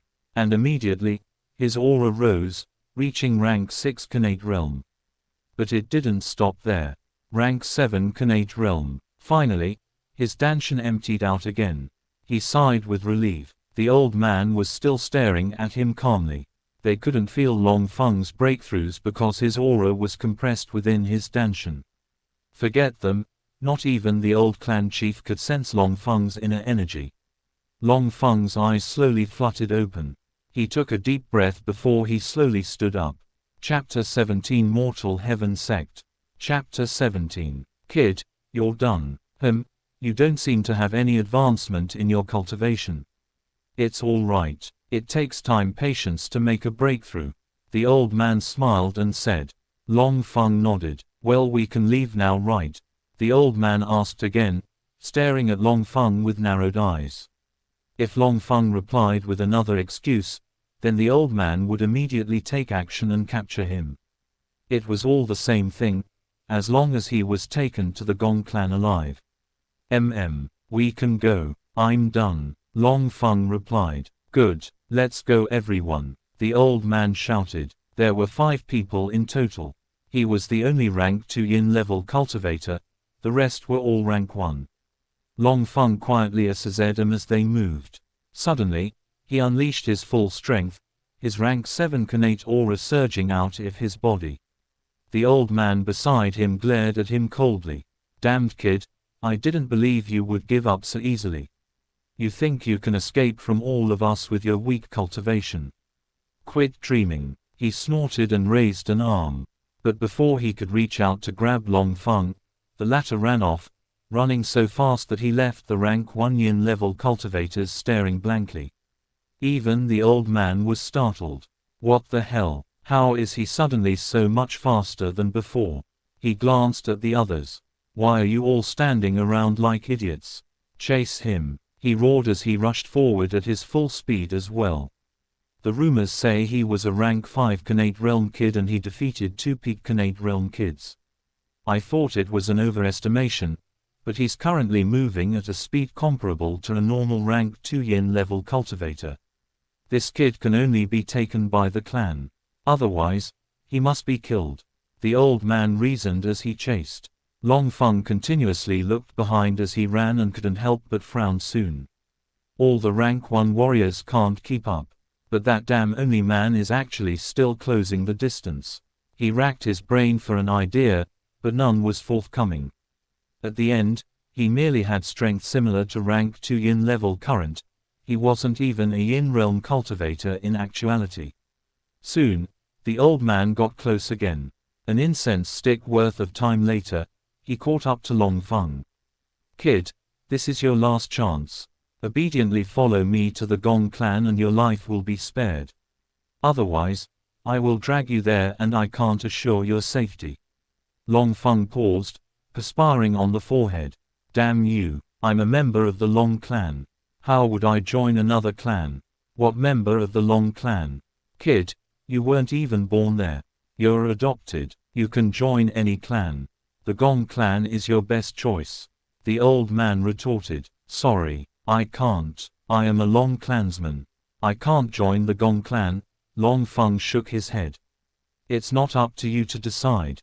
The old man snorted and charged straight at Long Feng with his arm outstretched. Long Feng was startled. He quickly stepped back, escaping the man's grasp. Then he turned around and started running again. "HMPH. Kid, you can't escape." The man shouted and overtook Long Feng again, sending a punch at his chest. Long Feng's pupils shrank and he crossed his arms across his chest to block the fist. The impact sent him staggering several steps backwards and he nearly fell down. The old man rushed forward with a kick. Long Feng blocked it again, but his arms both felt numb. The old man grinned and continued sending punches and kicks. Long Feng dodged what he could and received the rest, each of them causing his arms to nearly feel useless. He could only defend, unable to attack when faced with an old man who had lots of experience. "They said I should get you over alive. They never mentioned anything about being unharmed." The old man spat as he landed a fist on Long Feng's chest, causing the latter to cough up some blood and support himself on one knee. The old man smiled in satisfaction and walked up to him. "I hope you aren't heavy." He made to lift Long Feng up. Long Feng suddenly sprang forward with all his strength and held the old man's arm tightly. Before the man could react, Long Feng sank his teeth into his arm so deeply they drew blood. The old man screamed in pain and tried to slap Long Feng away, but the latter held on tightly. Long Feng's legs further wrapped around the man's waist as he held on as tightly as he could. "You bastard, I'm going to kill you." The old man roared and slammed his fist into Long Feng's open back. Long Feng felt the great pain, but didn't release his teeth. Instead, he dug deeper. The sharp pain nearly blinded the old man temporarily. Long Feng suddenly loosened his grasp and drew a sheathed sword from his bag, the sovereign sword given to him by the old clan chief. He quickly drew it out of the sheath, revealing a slender longsword that gleamed sharply under the sun. The aura it emanated surpassed normal yin armaments. "You!" The old man snarled and was about to lift his arm when he froze. A sharp blade pierced through his chest and appeared on the other side, completely going through his body. He shivered a bit before collapsing to the ground, his sights getting blurry. "Damn you bastard." Long Feng's breathing was ragged as he pulled out the sword from the man's chest and returned it to the sheath without wiping the blood. He stared at the man's corpse and felt slightly sick and lightheaded. Was this how others felt after their first kill? He didn't waste more time. He quickly swallowed down a healing pill and continued to run towards his destination, Ganyu City, leaving the Star Mountain area. Long Feng rushed ahead at his fastest speed, only stopping to rest or sleep at night. Still, it took him 4 whole days to reach the capital city of Janhai Province, Ganyu City. There was a legend in Ganyu City that the tomb of a spirit realm cultivator was underneath the city, though no one had managed to find anything. If the tomb really existed, then even spirit realm cultivators would come to search for the tomb. The remains of a spirit realm cultivator were that tempting. Upon entering the city, Long Feng looked for a popular restaurant, so he could eat and gather information at the same time. He found one. Immediately he entered the restaurant, the waiter rushed towards him. "Greetings, young friend. What would you like to have?" the waiter asked. "Give me your best food and wine," Long Feng replied. He was really hungry, as he had eaten nothing but dry rations for a few days. He pounced on the fresh food when it was brought and ate. As he was eating, he heard some conversations around. "Have you heard that the Mortal Heaven sect is beginning their entrance test into their sect?" Someone asked. HMPH, the Mortal Heaven sect is just the weakest among the 3 top-rate powers of Ganyu City. Their entrance test is nothing. What I want to see is the great competition of the Janhai province. All the Yang-level powers would gather their elites to compete against each other. And this time, the Janhai clan would also join the competition. Another person said, "What, you mean the Janhai clan would also take part in the competition? Wouldn't they just take the top 10 positions home?"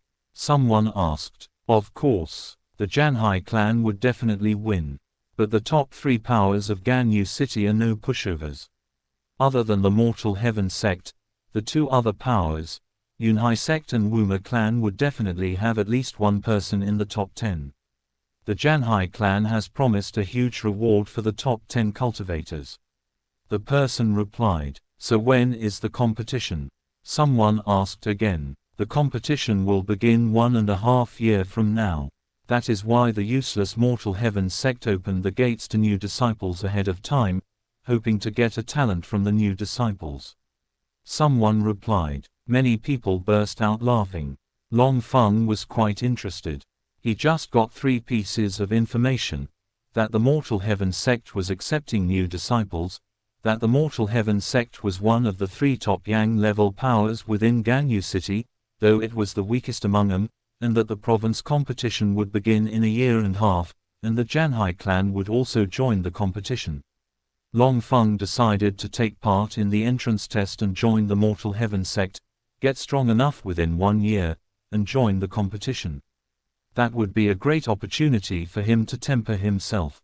He finished his meal and paid the waiter, before asking him, "Please, how do I get to the Mortal Heaven sect?" The waiter smiled. "It seems like you are new in this city. The 3 great sects are all situated outside the city. Just find where Fang Mountain is. The Mortal Heaven sect is there," the waiter replied. Thanking him, Long Feng left the restaurant. He didn't want to waste any time, so he questioned many people on the way, until he arrived at the Fang Mountain. The mountain was high and vast. Even if a yin-level cultivator was to use all his strength, it would still take at least 1 week to reach the peak of the mountain. Its height could be imagined. East of the Fang Mountain was a large valley. The valley was huge and the natural energies there was quite thick. If someone should cultivate here, he would get double the profit with half the effort. Currently, many people were gathered in the valley, almost 100 people. Some were even yin-level cultivators, and they were all young. They all seemed to be looking for something, and more people kept arriving. Chapter 18 God-Soul Power. Chapter 18. An old man stood before the entrance to the valley. He had a rank 5 yin-level cultivation. As Long Feng approached the valley, the man stopped him. "Young man, are you here to take part in the entrance test of the Mortal Heaven sect?" The man asked. "Yes, senior," Long Feng replied. The man nodded. "This is the first test. You are among the second batch to take the test. The Mortal Heaven sect is located on this valley, but it is protected by a formation, a concealment formation. You can't find the sect unless your perception is good. These group of people have been here for over 2 months, still, they haven't found the entrance, and more people keep coming. As long as one person finds the entrance, everyone can move on to the next test," the man explained. Long Feng thanked him before entering the valley. The old man was probably an elder of the sect. The natural energies of this valley was really dense. Long Feng felt his body getting stronger just by breathing in the valley. Many people preferred to sit down and cultivate, than to search for the entrance. Long Feng thought for a while. Wukong had told him that the immortal sight could see through anything, even soul formations. This formation just happened to be a soul formation. Long Feng immediately used the Silver Radiance Immortal Sight. That was the only one he had managed to comprehend out of 7 radiants. His pupils turned silver-colored.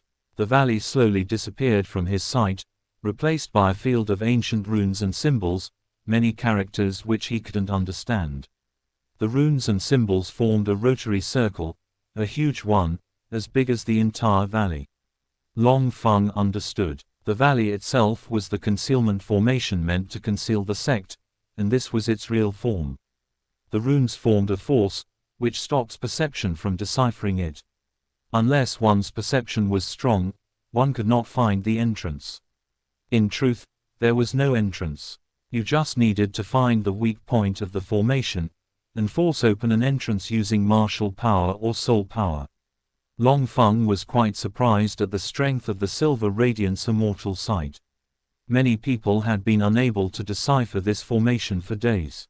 Long Feng began to search for a weak point within the formation. After going round the entire valley twice, he finally felt a weak void fluctuation close by. He quickly advanced towards the place. The natural energies was a little thinner at that point, so there were not much people cultivating there. He was about to release his aura and force open an entrance when a brand new idea sprang up in his head. Long Feng paused, before doing as he thought. Calming himself, he focused his unwavering attention on Om of the runes. He stood still for a long time, trying to comprehend something. First, there was nothing, then, he felt slight pain in his head. Soon, the pain began to increase until he was almost unable to bear it. Everyone has a soul. The soul was the core of a person. Once the soul was destroyed, then a person couldn't be any more dead. The body was just a vessel for the soul. If one was powerful enough, then even if his body was destroyed, his soul could still survive. He only needed to get a new body. But to someone of Long Feng's level, if his body was destroyed, he had almost zero chance of survival. And if his soul was drawn out of his body, then he would completely die, because his soul was too weak to survive without a vessel. He felt a head-splitting pain rush through his head and his consciousness went dark again. The place was dark around him, then all of a sudden, light boomed everywhere around him. In front of him was a small bundle of white light. It was only as big as his fingernails. The light seemed pure and holy, and unbelievably gentle. What is this place? He muttered. He felt a slight summon from the bundle of light, so he stretched out his right hand and touched the light. Suddenly, space warped around him, and he was absorbed into the bundle of light. Outside in the real world, many people's attention in the valley were being drawn to Long Feng. Everyone stared at him in shock, including the old elder of the Mortal Heaven sect. That was because, currently, the unmoving Long Feng was covered by a white glow from head to toe. The glow was emanating an aura which was different from martial power. The aura began to spread slowly. It spread to a few meters distance from Long Feng, before it disappeared. But still, everyone could still feel the aura. That meant that it hasn't really disappeared, only that it was concealed. The most surprised was the elder of the sect. He had felt this aura before. When the concealment formation was being laid on the sect, this was the same aura the soul cultivator released, only that this one was far more pure. HW didn't know how that was possible. How could a kid have a outer soul power than a veteran of the sect? Soul power was very rare, and soul cultivators were even more rare. They were so rare that the Mortal Heaven sect nearly spent its yearly reserve of resources in order to get a soul cultivator to join the sect. It was the soul cultivator who created this concealment formation for the sect. Currently, the Mortal Heaven sect had only 2 disciples who had soul power, and the sect was doing everything in its power to raise them. Those 2, if their soul powers were compared to Long Feng's own, then it would be equal to the difference between clouds and mud. His soul power was far too pure, so pure that it was shocking. The elder swallowed excitedly. The Mortal Heaven sect finally gained another soul talent. If Long Feng was also talented in the aspect of martial cultivation, then the sect had really picked up a treasure from a trash can. Long Feng found himself in a world. The sun was high in the sky. The entire land was lifeless and deserted. Not a single soul around. The world had no ounce of natural energies or martial power. Instead, It was filled with pure aura which had a connection, a resonance with his soul. Furthermore, Long Feng could feel every single part of this world, as if he was everywhere. Every river, grass, stone, grain of sand, wind, everything in this world was within his mind. The world wasn't large at all. It was barely as large as the Long clan entirely. At the center of this world was a small plant with a height of Long Feng's arm. The plant's leaves were of 9 different colors. It contained an incredibly dense amount of the pure energy, and it emanated an unbelievably gentle and pure aura. Long Feng was alarmed. What was this world? How did he get here? He looked around and thought of how he could get out of this place. Immediately, the space around him warped again and he felt his soul return to his body. Slowly, he opened his eyes. The weird aura had already retracted into his body, but he still felt different, like something new was added within him. In the depth of his mind, there was a small bundle of light. It was the same one which took him to that deserted world. Now, it slowly revolved within his soul. The bundle of light was like a compressed energy which he could release at will. If he released it, it would spread out of his body like his martial aura, only that this one could spread further. His martial aura could spread out to only 1 or 2 meters, while this one could spread to almost 10 meters. Long Feng instantly understood. That was his soul power. He had finally awakened his dormant soul power. Long Feng was elated. Although he didn't understand how to use the power, that didn't matter. All he knew was that when the soul power spreads, then he would be able to sense and feel everything within the field of the soul power. He would definitely find out how to cultivate with his soul power. If he really could double cultivate his soul and martial cultivation as Wukong had said, then that would be for the best. Then he noticed that everyone within the valley was staring at him curiously. He scratched his head in confusion before turning his attention back to the valley formation. He released his soul power, which collided forcefully against the runes floating around. Slowly, the weak runes began to crack. In front of Long Feng, a tear appeared in the valley. The tear widened until everyone could pass through. Long Feng had finally created an entrance. Everyone around were incomparably excited. Most of them only came to cultivate. They held no hope of joining the Mortal Heaven sect, but now, they could at least pass the first test and move on to the next one. This was something to boast about. Without wasting time, Long Feng walked into the opening in the formation before it repaired itself. Many people rushed into the opening after him. Over half of the people got in before the opening fixed itself, leaving the rest cursing. Within Long Feng's Danshan, Wukong slowly opened his eyes. The entire boundless starry space shook and space around him ripped apart as though it couldn't withstand his action of opening his eyes. He possessed the God Soul power. That shouldn't be possible, unless... He stopped, and frowned slightly. Even now, you still wouldn't let my master be. You are quite the tenacious one, aren't you? He muttered. Let's hope it doesn't make things harder for him or cause any changes. Chapter 19 Yan Jian. Chapter 19. Long Feng and those who followed after him were teleported to a hallway, and this time, everyone had a token with him. The token was black with the drawings of ancient mortals wielding weapons on them. The hallway seemed endless. Long Feng looked at the token with his immortal sight and finding nothing weird about it, he began to walk down the hallway. He noticed that on the walls of the hallway, there were many runes and drawings. He didn't find anything weird about them, so he ignored them. After walking for about an hour, Long Feng stopped and frowned.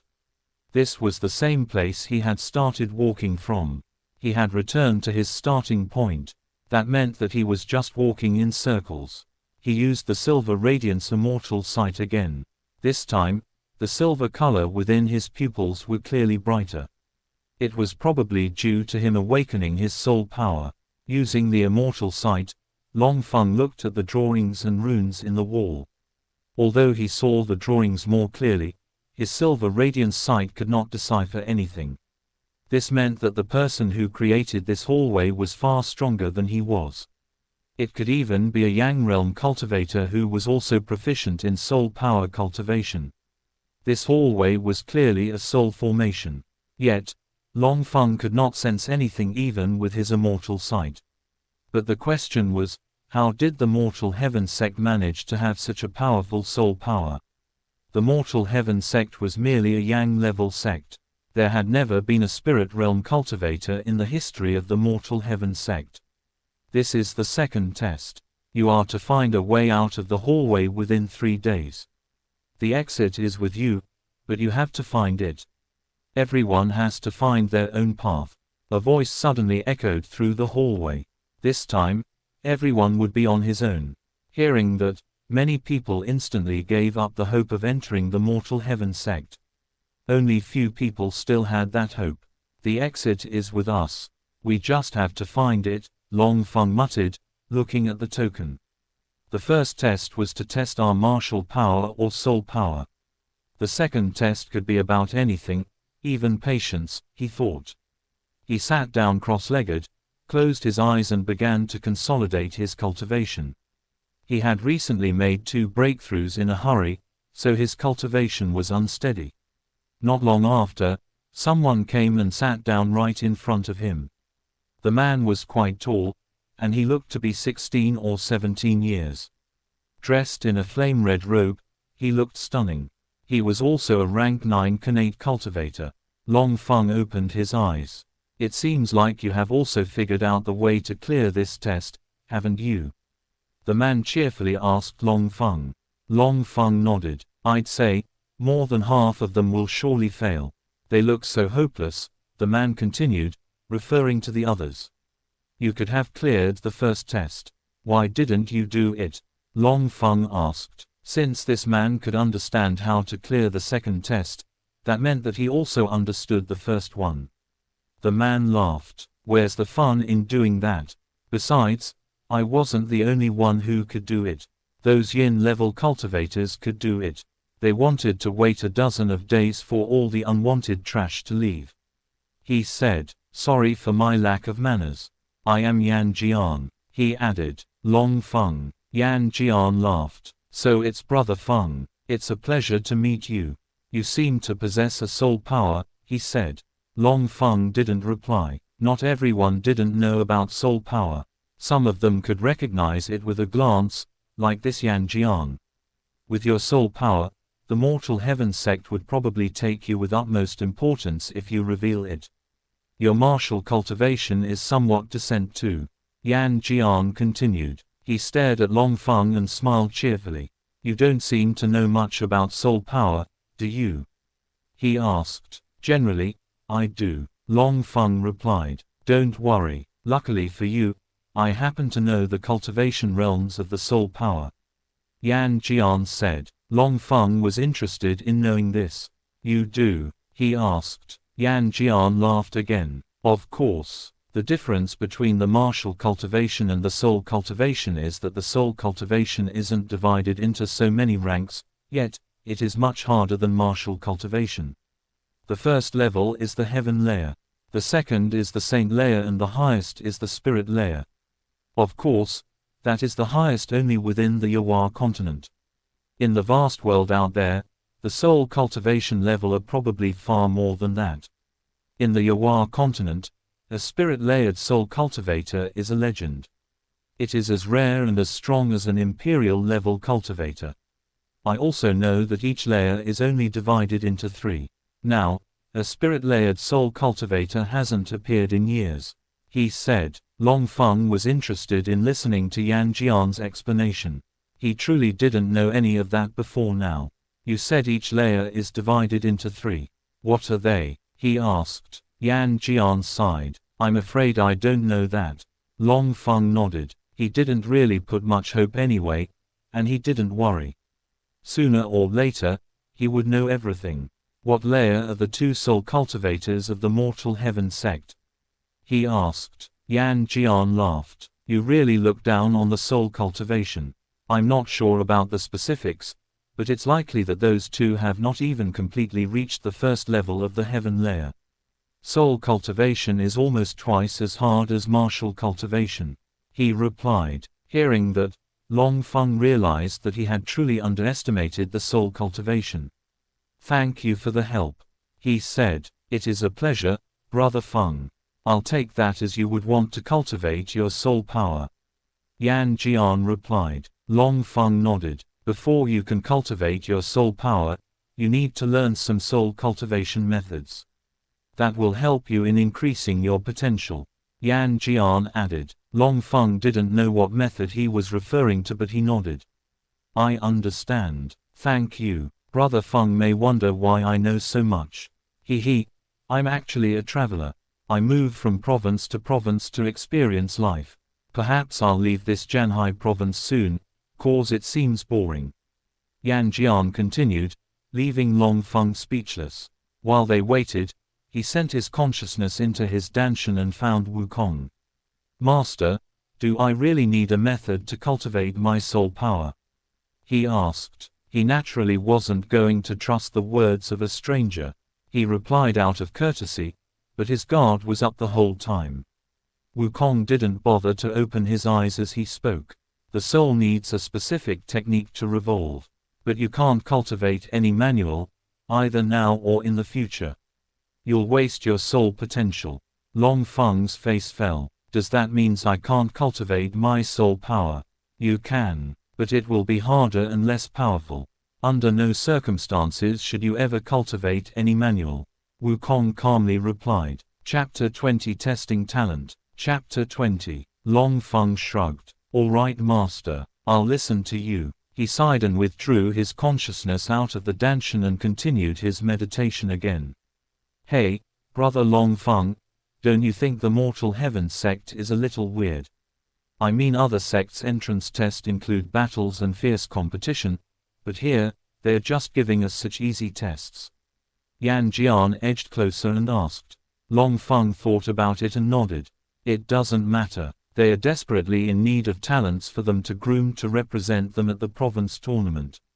Long Feng replied. "Yes, if the Mortal Heaven sect still comes last in this upcoming tournament, then they would be removed from the top 3 Yang-level powers of the city." Yan Jian added. Long Feng smiled. "If you know that, then why do you still want to join the sect?" he asked. "Isn't it obvious? They are looking for talents, and I believe myself to be one, so I came," Yan Jian replied with a grin. "All right, continue your cultivation. I'm going to see if I can make more friends. Perhaps among those yin-level guys. I'll meet you in the sect," Yan Jian said before moving to other people. Long Feng shook his head, before going back to his cultivation. He wanted to strengthen his level so as to increase his combat power. Back then, against that rank 2 yin-level old man from the Gong clan, he completely wasn't able to fight back and would have been caught if he hadn't used cheats. Even back then he was already at the rank 7 Khanate realm. Technically, he should have been able to hold his own against a rank 2 yin-level cultivator, yet he got his ass whooped. There were 2 reasons to this. One was that the old man was too experienced and had his own battle tactic while Long Feng merely fought roughly. 2 was Long Feng's foundation. He had just broken through and he wasn't able to bring out his full strength. Now if he could strengthen his foundation, he might be able to fight that old man again if he was still alive. 3 days passed. Currently, many people had given up. Some were sleeping, some were attacking the walls, hoping to break it and go back outside. Only few people were still cultivating. Suddenly, the token began to glow. Many people felt dizzy, and when they opened their eyes, they were back outside the valley, and the token was gone. Back inside the hallway, Long Feng and the others numbered only around 50 people. They all rose to their feet at this moment. "Congratulations, you have passed the second test. Time for the final test, the test of talent." The voice of the elder rang out again. A small platform appeared. It was covered with special runes all around it. Long Feng knew instantly that it was a formation. This is a talent testing platform. Once someone stands on it, those runes will glow. The brighter they glow, the higher your talent is. The voice said, "You will all need to stand on the platform. Be at rest, Even if you have a bad talent, the sect will still accept you all this one time. After a minute, someone walked up and climbed the platform. The runes hummed before releasing a weak glow. Barely passable, the voice commented. The man was disappointed with his results. He walked down the platform gloomily. More people climbed the platform. Most of them were like the first person, barely passable. Some were passable. Only 3 people were good. Xianxia, a young rank 1 yin level cultivator, Lin Langshan, and a 14 years old young lady whose name and cultivation level was a mystery. She was wearing a white veil over her face, so her appearance was also a mystery. In short, everything but her gender was a mystery. Soon, it was Long Feng's turn. He stepped onto the platform and waited. Everybody waited, but nothing happened. No humming, and not a single rune glowed. The runes even began to dim. Long Feng was stunned. The platform was releasing soul power into his body so it could measure his talent, but immediately it entered his body, it vanished as though it had entered a black hole. It didn't even get close to his danshan. Long Feng's hands began to sweat. What did this signify? That he had no talent. Did he really have no talent? That was impossible. What about Wukong? If he had no talent, then what were those 3 dragons doing within his danshan? It could be something else, but it couldn't be that he was lacking talent. It just didn't make sense. Is something wrong with the talent platform? Someone asked. Even the elder was silent. This had never happened before. Even the lowest of all talents would still be able to make even a single rune glow, but for Long Feng, not a single rune was glowing. That meant he was totally useless, or the talent platform was misfunctioning. No talent, the elder's voice resounded. Normally, Long Feng would definitely not be allowed into the sect, but the current situation was different. He possessed an incredibly pure soul power. The Mortal Heaven sect couldn't lose such a potential seedling. Also, they had reassured earlier that no matter one's result, one would be allowed entry this one time. Long Feng could be considered lucky. Long Feng walked down the platform slowly, contemplating what happened. He didn't know what to think of what just happened. Young friend, your case is quite special, so I will have to report to the Council of Elders to decide first. In the meantime, you can stay in the sect as an inner court disciple. The voice added. Long Feng nodded. Normally, every sect was divided into 3 or 4. The outer court disciples, also known as half-disciples, consisted of the weakest and most useless disciples of a sect. Their talent was next to nil. Next was the inner court disciples. Then, the elite disciples, and finally, the core disciples. The elite disciples could be called dragon amongst men, while core disciples were simply the future of the sect. The new sect master was usually born from the core disciples. Long Feng should have been sent to the outer court, but due to his soul power, the Mortal Heaven sect was sending him to the inner court. After the remaining people tested their talents, the test was finally over. Walk down the hallway. You will find 2 gates. The outer court disciples should enter the left gate and the inner court disciples should enter the right gate. Do not enter the wrong gate, the voice commanded. Everyone began to walk down the hallway again. Many people cast curious glances at Long Feng along the way. Some of them were filled with disregard or disdain. Xianxia walked over to Long Feng and muttered to him, "Don't worry about the talent test. It's never accurate. Besides, with just your soul power, you can gain respect within the sect. The sect would never neglect such pure soul power. They will aid you in cultivating your soul power. You can become an elite disciple, probably even a core disciple if you work hard enough," he reassured. Long Feng smiled and nodded. At the end of the hallway, there were indeed 2 gates. The disciples with low talent headed towards the outer court gate. Only 19 people were going to the inner court, including Long Feng. I don't know how this guy gets to join the inner court with us. I mean, it doesn't seem fair to us, someone murmured as they stood before the gate, evidently referring to Long Feng.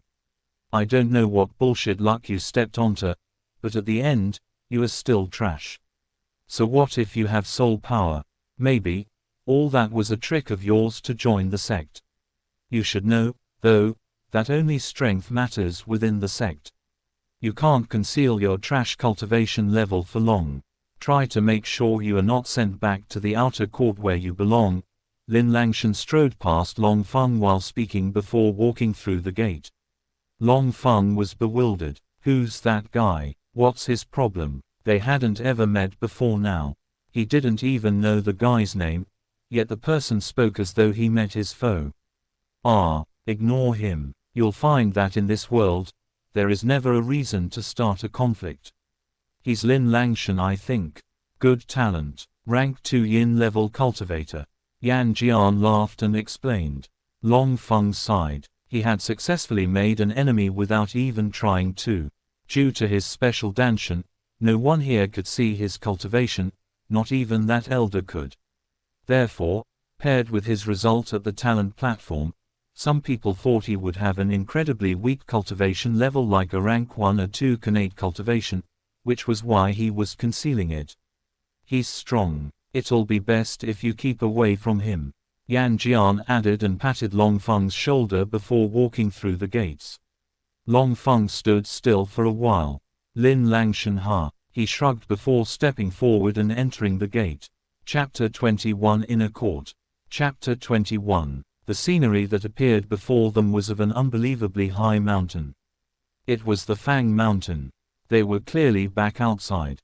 The only difference was that the valley had disappeared, replaced by the Mortal Heaven sect. It was huge, almost thrice larger than the Long Clan.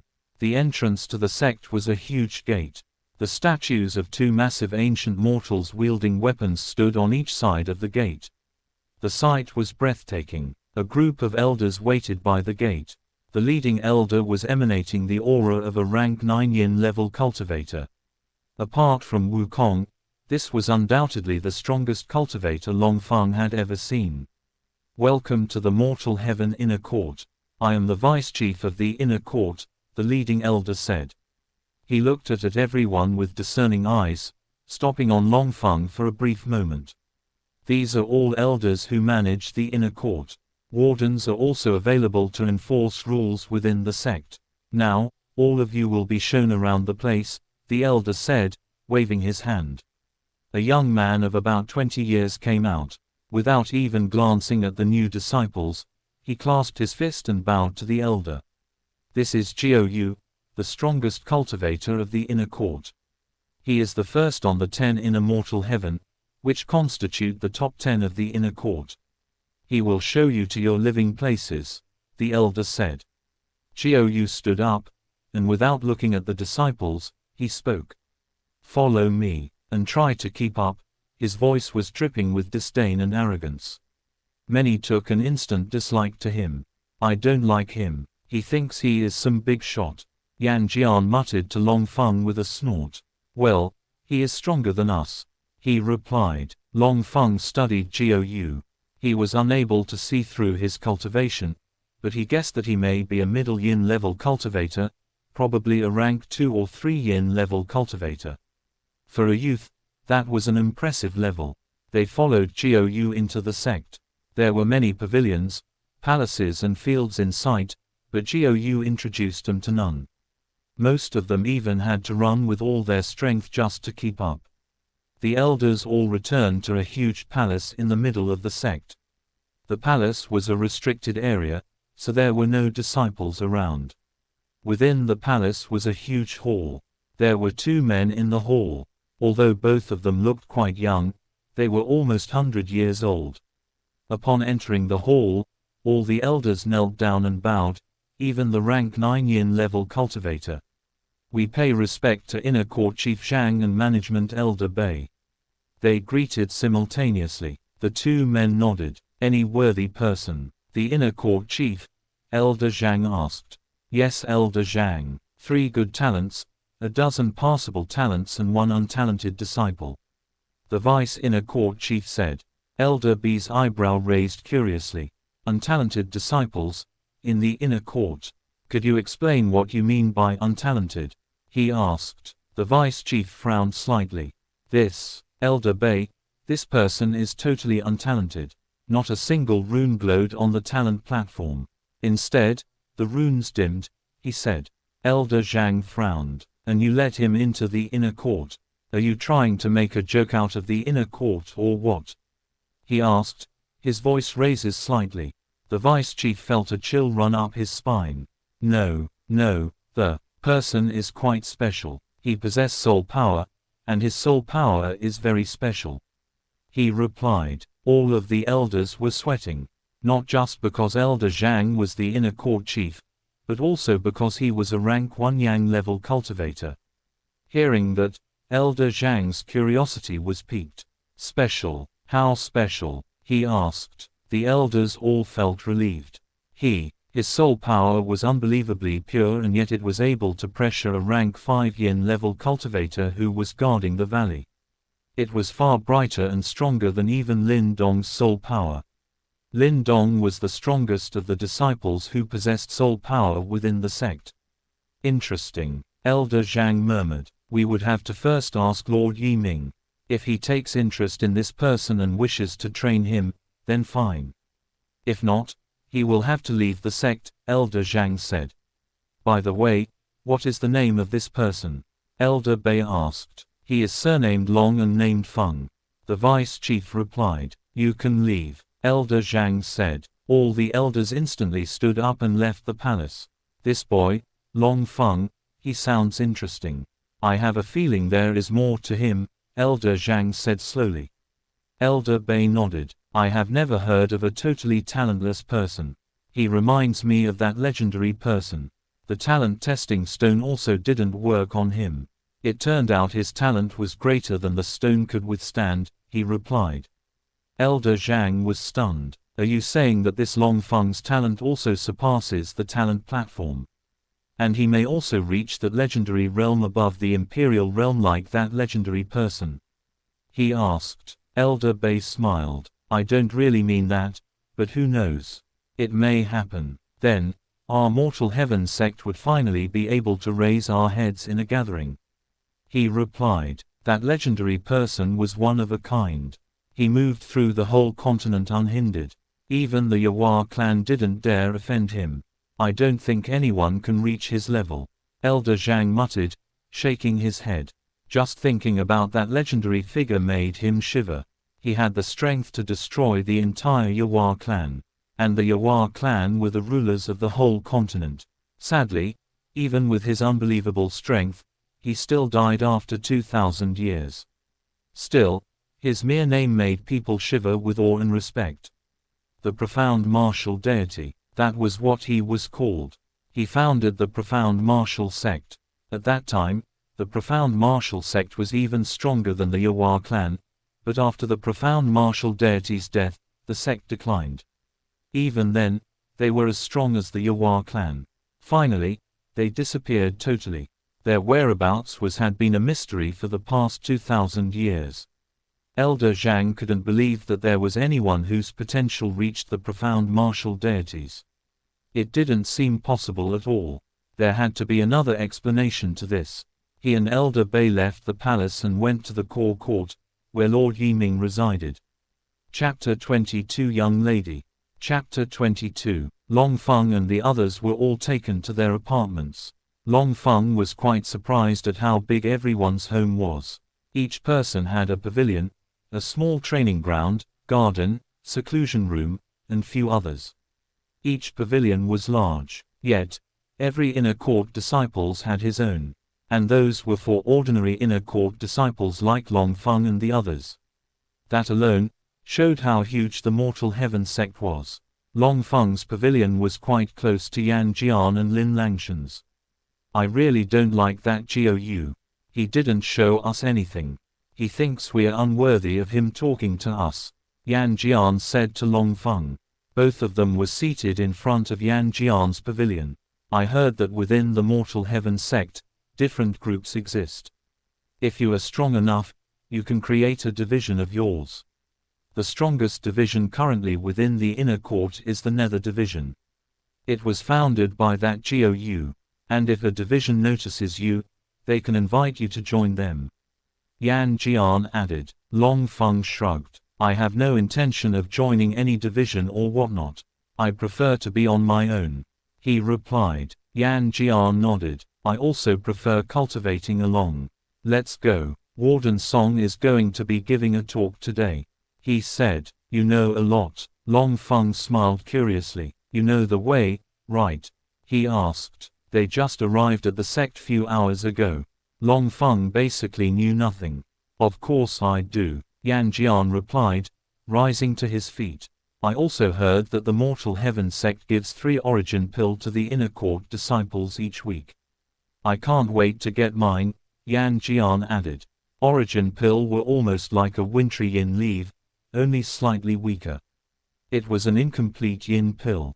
Even pill and elixirs were divided into categories based on their strength.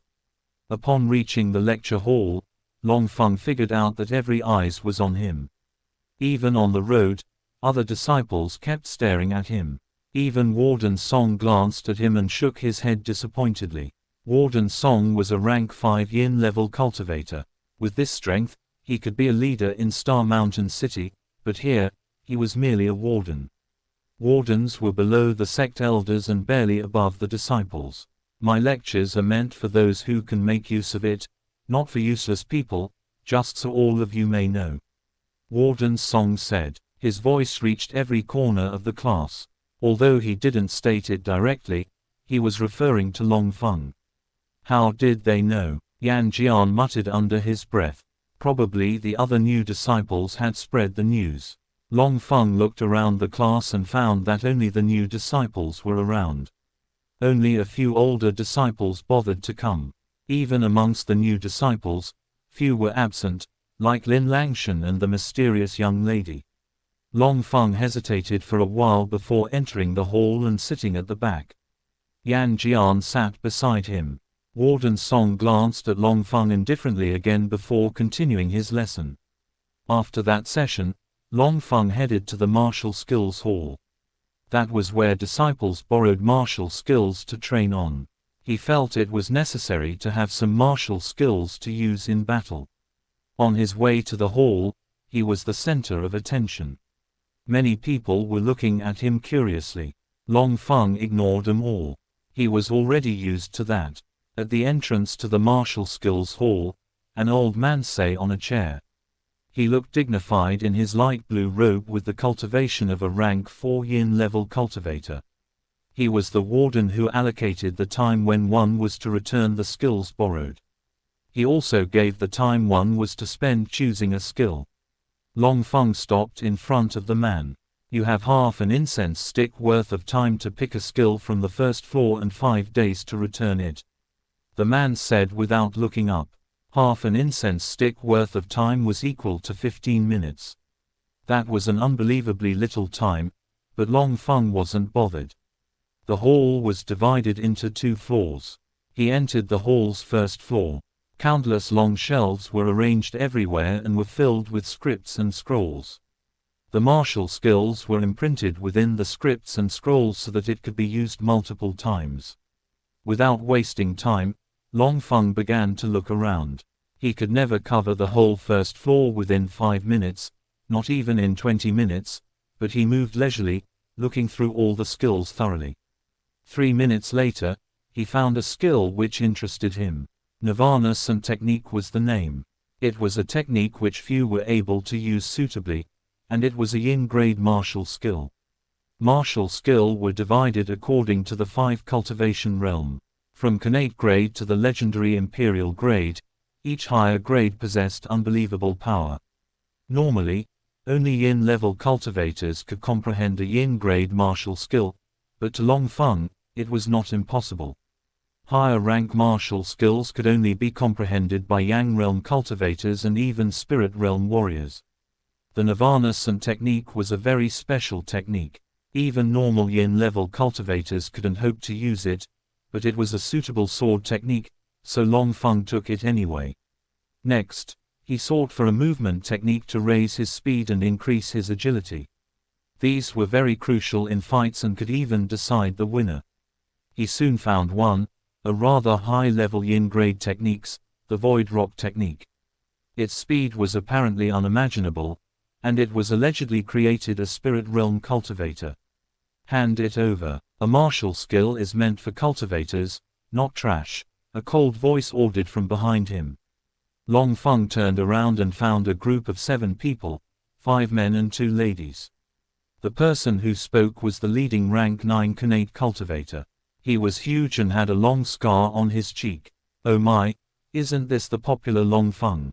One of the ladies laughed mockingly. Long Feng frowned. "You'd best hand over that skill if you know what's good for you, trash.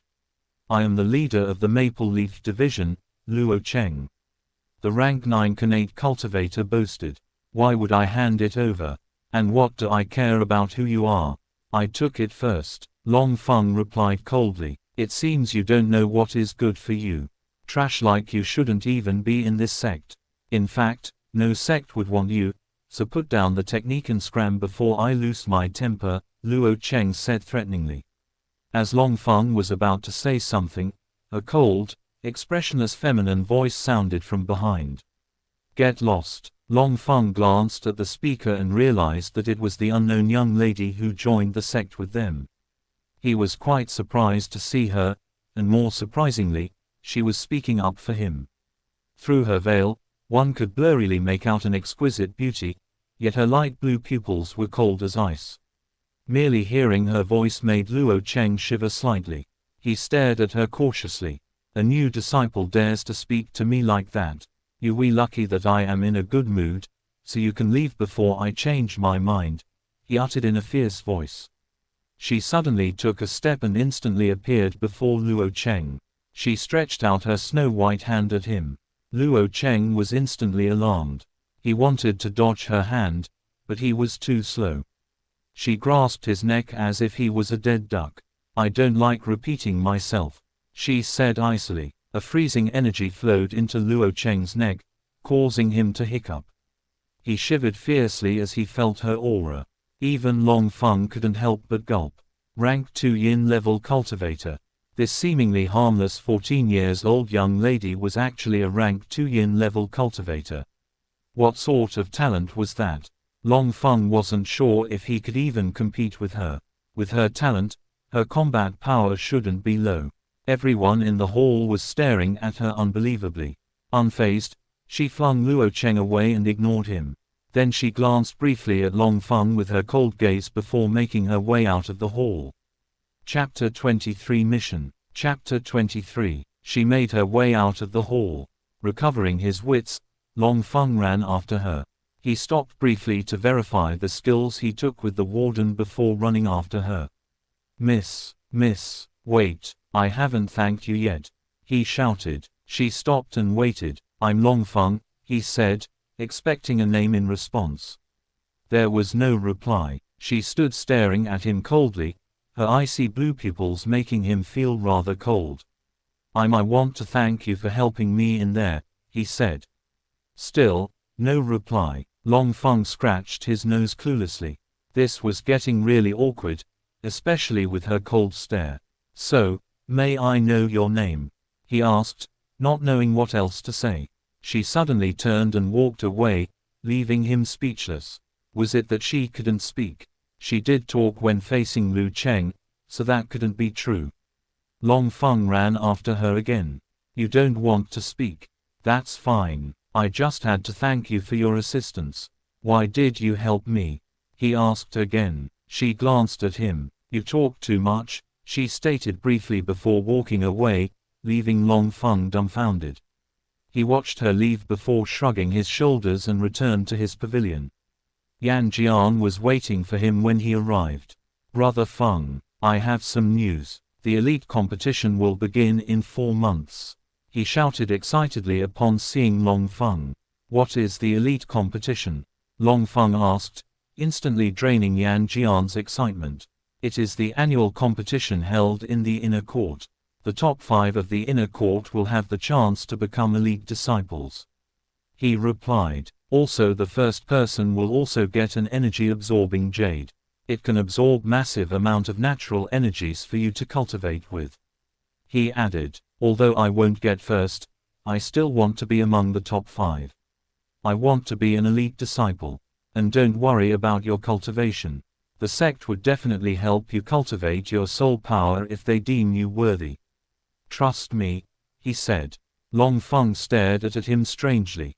Do you really believe I can't cultivate? That my talent is nothing? He asked. Xianxia was confused. But the talent platform showed that you have no talent. He asked. Long Feng facepalmed. I don't know what's wrong with that stone. Maybe it malfunctioned. Seeing the clear disbelief of Xianxia's face, he shook his head with a smile. Attack me, and don't hold back, because I won't, he said. Xianxia was instantly bewildered. I can't. I don't want to hurt you, he shook his head. Just do it. I'll be fine. Don't worry about me, Long Feng replied. Taking a deep breath, Xianxia nodded. He condensed his inner energy in his fist and punched at Long Feng. Of course, he held back much of his energy, ready to stop once Long Feng was unable to defend. All of a sudden, whoosh, his fist punched the air, the suddenness of it causing him to be dragged forward by his own momentum. Long Feng had disappeared. Suddenly, he felt the aura of a rank 7 connate cultivator behind him, but weirdly enough, the aura was even stronger than his rank 9 connate realm aura. Realization dawned on him. He couldn't stabilize his body instantly, so without holding back, he kicked out behind him. Long Feng easily dodged the kick and thrust his palm at Xianxia. Sensing danger, Xianxia jumped back and shouted, using a martial skill. Heavenly Tyrant Technique. Chaotic energy covered his fist as he punched out. Boom! Palm and fist collided. Xianxia was pushed back from the collision, leaving him staring in disbelief at his swollen fist. He had used a connate-grade martial skill while Long Feng used only his palm, but the palm was actually uninjured while his fist was swollen. He looked up at Long Feng in shock. You, he muttered. I am really only a rank 7 connate cultivator, Long Feng assured.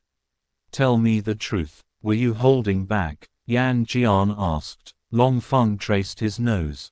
Somewhat. My strength is on par with rank 1 yin level cultivators, he replied. Xianxia suddenly laughed. That stupid testing rock. To think it labeled you as untalented. If you are untalented, then I don't see who else is talented in this whole sect. He uttered excitedly, and he clearly wasn't faking it. Long Feng couldn't help but smile at Xianxia's genuine happiness. With this strength, you may even reach the top 3 in the competition. He added once he stopped laughing. My goal is the energy-absorbing jade. Long Feng said slowly. That is the spirit, brother. I am with you. Xianxia slapped Long Feng's shoulder, unwilling to argue. I was wondering how to go about it, but now I can rest assured since you're stronger than I am. I want us to take a mission. The sect has countless missions and the reward for completing the missions include connate crystals, yin crystals and even weapons. He explained. We should take a mission that'll last us a while. Who knows, one of us may be lucky enough to make a breakthrough. Xianxia added excitedly. Without thinking much over it, Long Feng nodded. I agree, but first, I need to go into seclusion for 5 days. I have to comprehend the skills I borrowed. He said. No problem. We'll head to the missions hall in 5 days then. Xianxia asked. Long Feng nodded in confirmation. Saying goodbye, Xianxia went back to his pavilion. Long Feng wasted no time in returning to his pavilion. He went into his seclusion room for the first time. The room was quite large and the natural energies was denser than outside. This was a good place to go into seclusion. He sat down cross-legged and steadied his mind. His thoughts became as tranquil as the surface of a lake. He took out the Nirvana technique and studied it. Slowly, he forgot the passage of time. 3 days passed. Within 3 days, he memorized the method of the Nirvana technique and he was currently studying the Void Rock technique. Again, he lost himself, trying to comprehend it. 2 more days passed. Long Feng opened his eyes and stood up. Stretching his hands, he left the room and headed to the martial skills hall to return the 2 techniques. The 5 days limit was up and he didn't want to exceed his time and cause unnecessary trouble. After returning the martial skills, he went to the missions hall. The missions hall was as large as the martial skills hall, and it also contained 2 floors. Within the first floor, countless plates of different colors were arranged on shelves. Xianxia had been patiently waiting for a while. Immediately he saw him, he ran over to him. "Brother Longfeng, you have finally left seclusion. Did you succeed?" Xianxia asked. "Yes, I managed to comprehend the skills." Longfeng smiled. "Great, let's find a mission and go. Just you and me for even just a month. We should pick a yin-level mission. With your strength, we should be able to complete it," Xianxia said. There was no time limit in the missions hall, so they could spend the whole day looking for a mission of their choice. Bronze plates signified Khanate-level mission, silver plates signified early yin-level mission, and golden plates signified peak yin-level missions. Longfeng and Yanjian's goal was a silver plate. They searched the row of silver plates for a suitable mission. The missions included killing wild beasts, killing wanted individuals, protecting people for a given time, an investigation of mysteries like murder, infiltration of other sects for information, and others miscellaneous things. "Brother Longfeng, I think we should pick a wild beast mission. They are more fun and less complicated," Xianxia said. Longfeng nodded. "I found a good one," Longfeng called out, drawing Xianxia over to his side. To kill a rare mutant blood ape. An early yin-level mission. The mutant blood ape lives mainly in forests, like the Dark Moon Forest. It has 4 arms, incredible defense and deadly attacks. It has no level of intelligence. Its highest strength is equal to a rank 3 yin-level cultivator in rare cases and even less. Reward for completing the mission is 30 yin crystals. Xianxia read the plate loud. "Yes, this is perfect. We will go to the Dark Moon Forest and search for the beast. We can definitely kill it," Xianxia said. "With your mere peak Khanate cultivation or his mediocre cultivation." An icy voice sounded from behind them. Startled, they turned around only to realize was the young lady in veil. "Excuse me, do we know you?" Xianxia asked curiously. She ignored him and stared at Longfeng. "If Miss wants to join us, then there is no issue." Longfeng spoke. Xianxia stared at him blankly, wondering if Longfeng was tempted by her beauty. Why would he invite a stranger on their mission? He naturally didn't know if the lady's cultivation. "I am planning on taking a mission. Going with 2 burdens will make no difference, and I will repay your favor of clearing the test for us. I'll meet you at the sect entrance tomorrow, early morning," she spoke, referring to Longfeng before she turned to go. "So that's what it's about. She wants to repay me." Ha! Longfeng realized that was why she had decided to help him a few days ago. She suddenly paused midway. "I prefer assassin missions, so I chose one. Be ready to complete both missions," she added before walking away. "Brother Longfeng, what in the world was that about? Who does she think she is?" Xianxia almost shouted. Longfeng shook his head. "She helped me once. We are acquainted to some extent, and I owe her a favor," he explained. "HMPH, she reminds me of Jiu," Xianxia said sullenly. "Well, deal with it." Longfeng laughed. "You heard her, tomorrow morning, by the sect gate," he added with a smile before walking away. After returning to his pavilion, he took out the sovereign sword and cleaned it and prepared a few healing pills, including the origin pills given by the sect. After doing that, he sat down and began to consolidate his foundation. He needed to be at his peak for tomorrow's journey. Chapter 24 Dark Moon Forest. Chapter 24. Very early in the morning the next day, the trio gathered at the sect gate as planned. Longfeng was dressed in a black robe, Xianxia dressed in a red robe, and the lady wore a black cloak which covered every part of her body, including her face. "This girl is weird. She loves concealing herself, and she loves killing assassin. Quite sneaky," Xianxia muttered to Longfeng in a low tone. She instantly glared at him with those blue pupils. "What now? Don't tell me she heard that," Xianxia asked softly with a shiver. "Miss, If you don't mind, what do we call you? Long Feng asked. Yes, we can't go on calling you Miss. Miss, we aren't your servants, Yan Jian added. Call me anything you want, she replied indifferently. Yan Jian's face darkened before he suddenly smiled. I think I will call her witch. It suits her, he thought to himself, then openly, he said.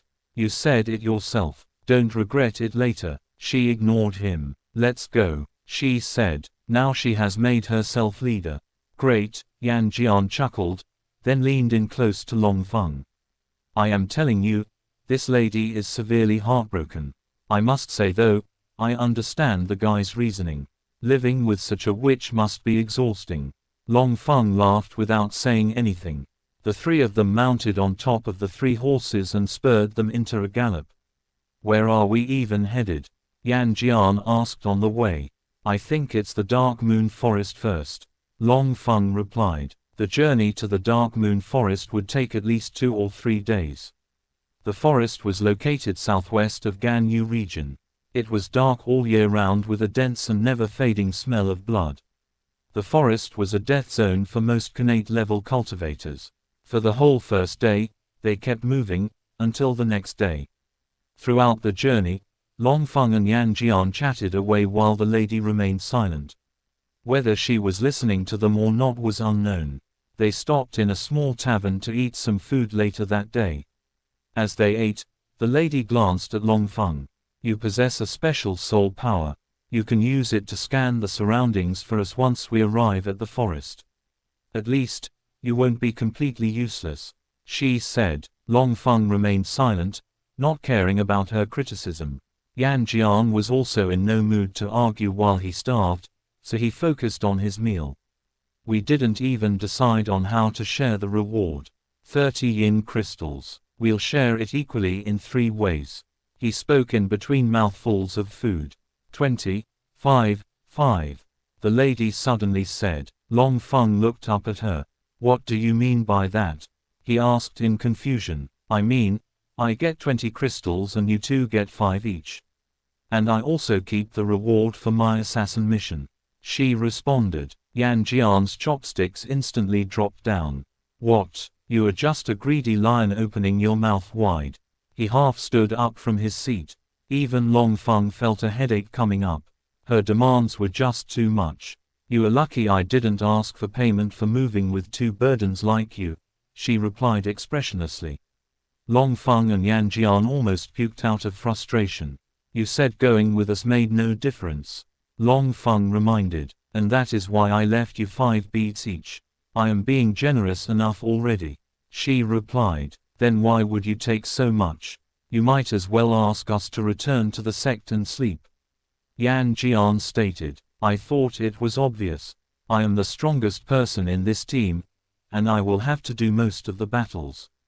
20 crystals isn't asking for too much, is it? She asked. Strongest. Who died and crowned you that?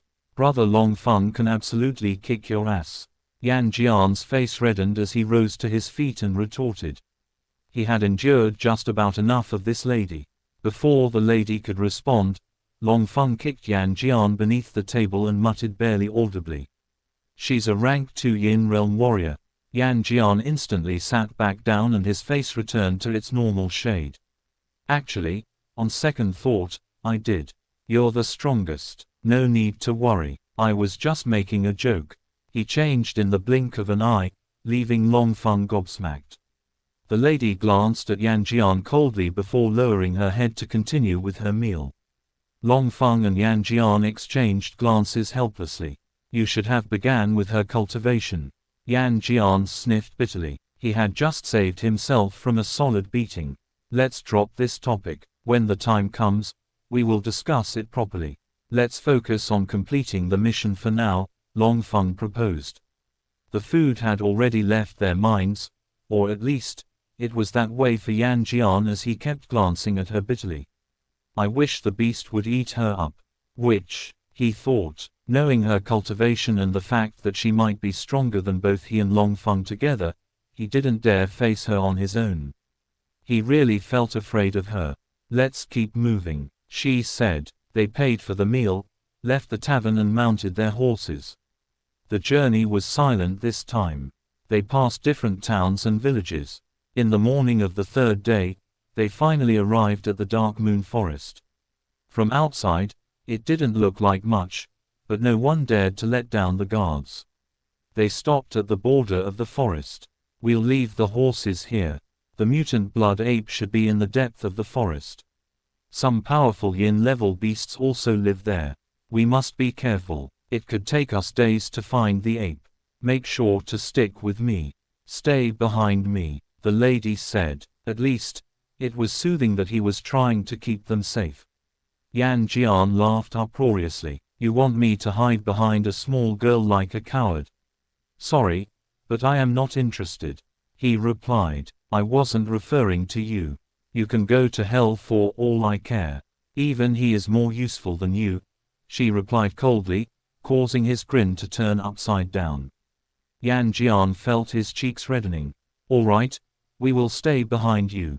Both of us," Long Feng interrupted with a smile before Xianxia retorted. He personally didn't mind letting her do most of the work. Not everyone would comprehend a rank 7 Khanate Realm warrior having the strength of Yin Realm warriors. "Once we enter, release your soul power and scan for dangers or other wild beasts," she said, referring to Long Feng.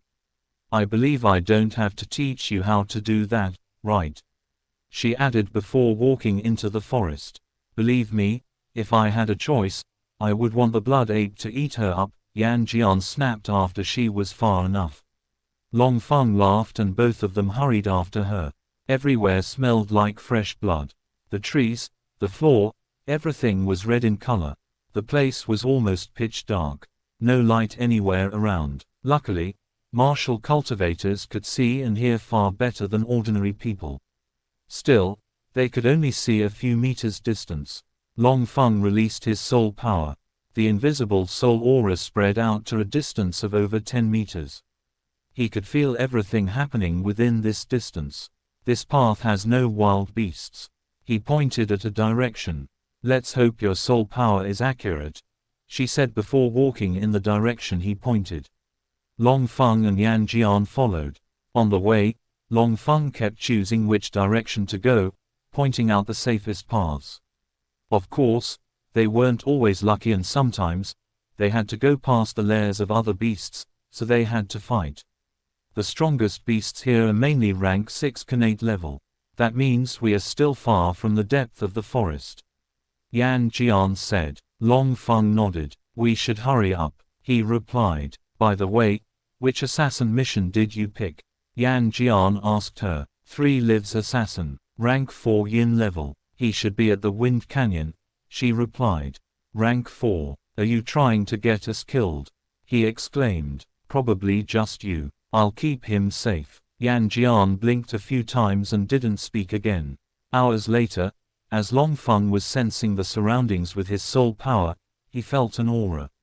"A rank 2 yin level beast is headed our way. We have reached the center of the forest. The other powerful beasts should be close by," he said. "Stay alert," the lady cautioned. Then a furious hiss sounded. A considerably large snake appeared. It was as large as a human child and its length was shocking. It hissed again and charged at the group. Long Feng was shocked at its speed. "Rock python. It is very fast and its poison is deadly. Be careful," the lady warned as she moved lithely, seeming to transform into a leaf. The snake reached him almost immediately. Its speed was startling. Unfazed, the lady drew out a thin longsword. The edges of the sword sparkled coldly. The python swiped its tail at her with great force, stirring up a cloud of dust. She steadily dodged it and slashed out with the sword. Whoosh! The python hissed in pain as its tail was left with a deep cut that nearly sliced it off.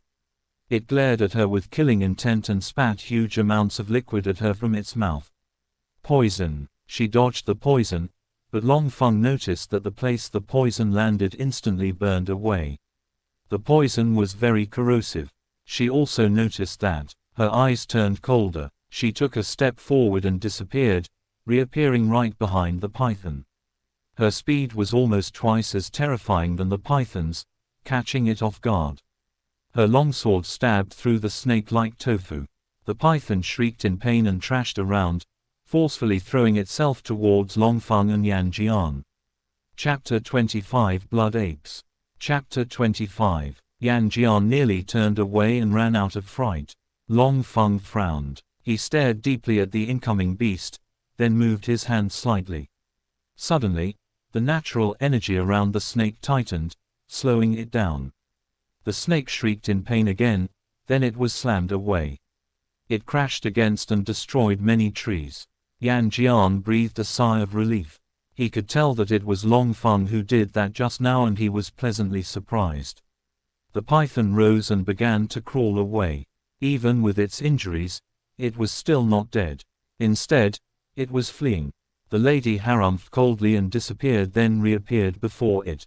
She swinged her sword at the snake's head. Whoosh! The head fell to the floor. The headless snake writhed in pain one last time before becoming stiff. The lady turned towards Longfeng and Yanjian.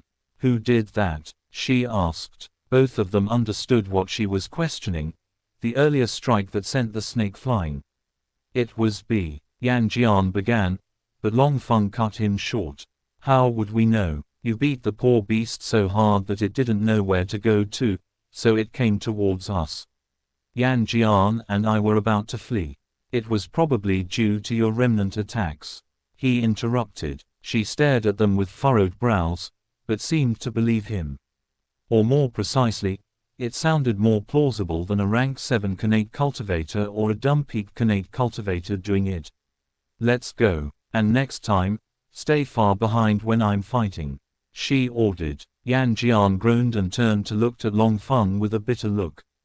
Brother Longfeng, are you really going to let her keep treating us as servants? He asked. Don't worry, we won't continue this for long, Longfeng replied. He wasn't yet willing to reveal his strength. In the situation where she seemed to be the strongest, they naturally couldn't do much. The trio walked deeper into the forest.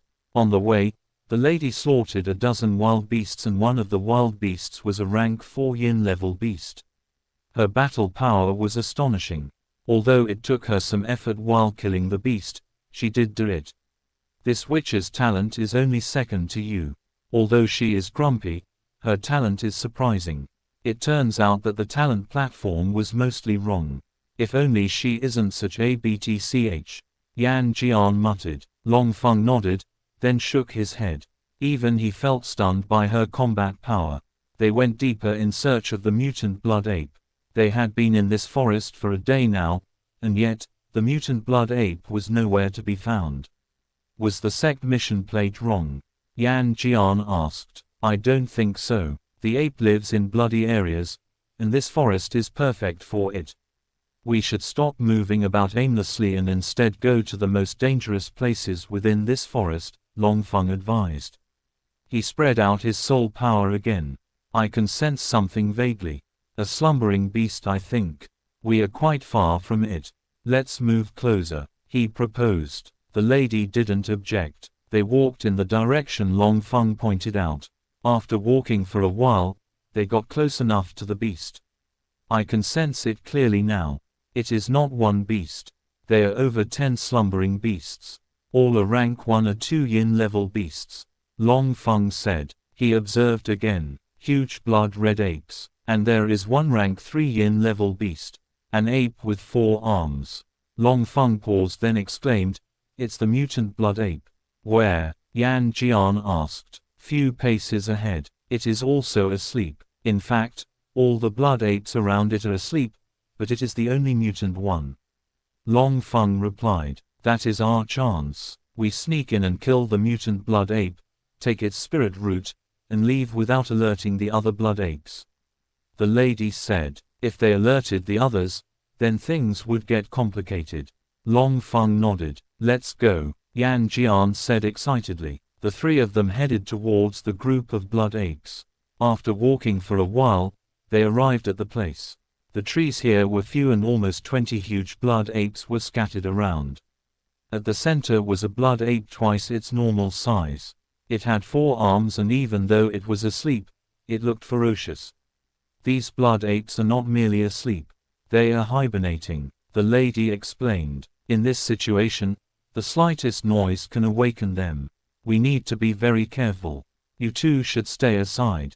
I will kill the mutant blood ape, she added. Xianxia nodded vigorously. Stepping into this group of apes, sleeping or not, wasn't something he was willing to do.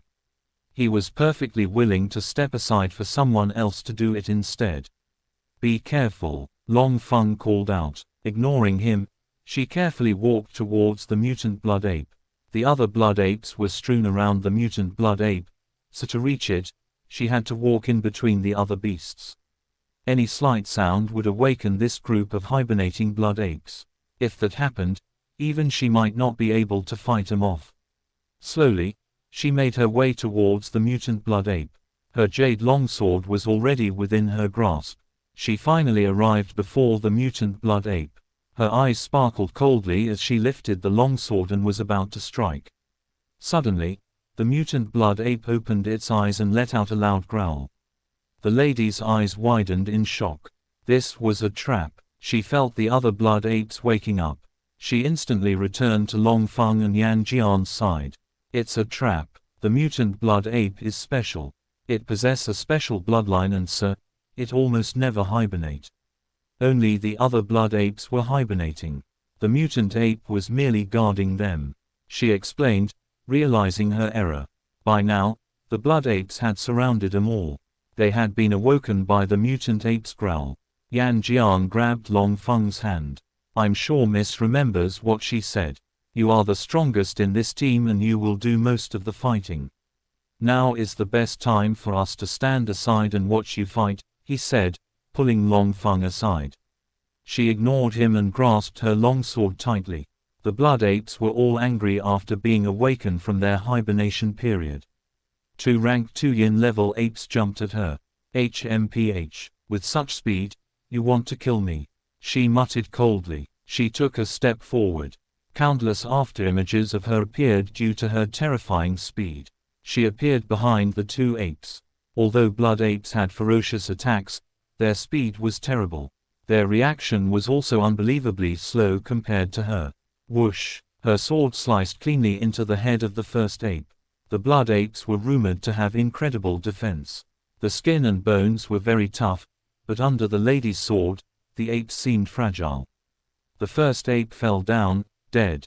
Without waiting, she swung her sword at the second ape. The ape was also unable to react at her speed. Her sword stabbed right through its head. It also fell down, dead. She's good. She might be able to do it without your help, Xianxia muttered. Long Feng nodded. Her full strength is equal to rank 4 yin level cultivators. These apes aren't much of a threat to her, he explained. She slowly wiped the blood off her sword as if nothing had happened. All of the blood apes growled with rage. 2 of their brothers had just been slain. They attacked her all together this time, with 9 rank 1 yin level apes and 7 rank 2 yin level apes. One by one, the blood apes were no match for her, but together, they were a force to be reckoned with. The apes all threw themselves at her. Her eyes glowed with deadly light.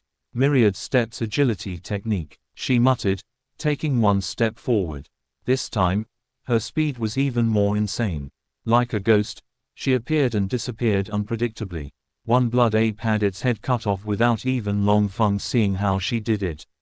Her agility technique is very good, Long Feng praised. Tell me something I don't know, Xianxia replied, mouth agape. Within 5 minutes, she had killed almost half of the blood apes. Her speed was astonishing. Narration technique, sword slash. She used another martial skill. Her red sword became darker. A dark red sword light shot out of her sword and sliced 3 blood apes into 2. As wild beasts, the blood apes possessed no intelligence. They didn't even know what martial skills were. Their main combat strategy was to punch and kick with all their strength. To do that, they had to get very close to their opponent. But now, due to her speed, they could not even see her clearly. How were they to fight in close combat if they couldn't even see their enemy?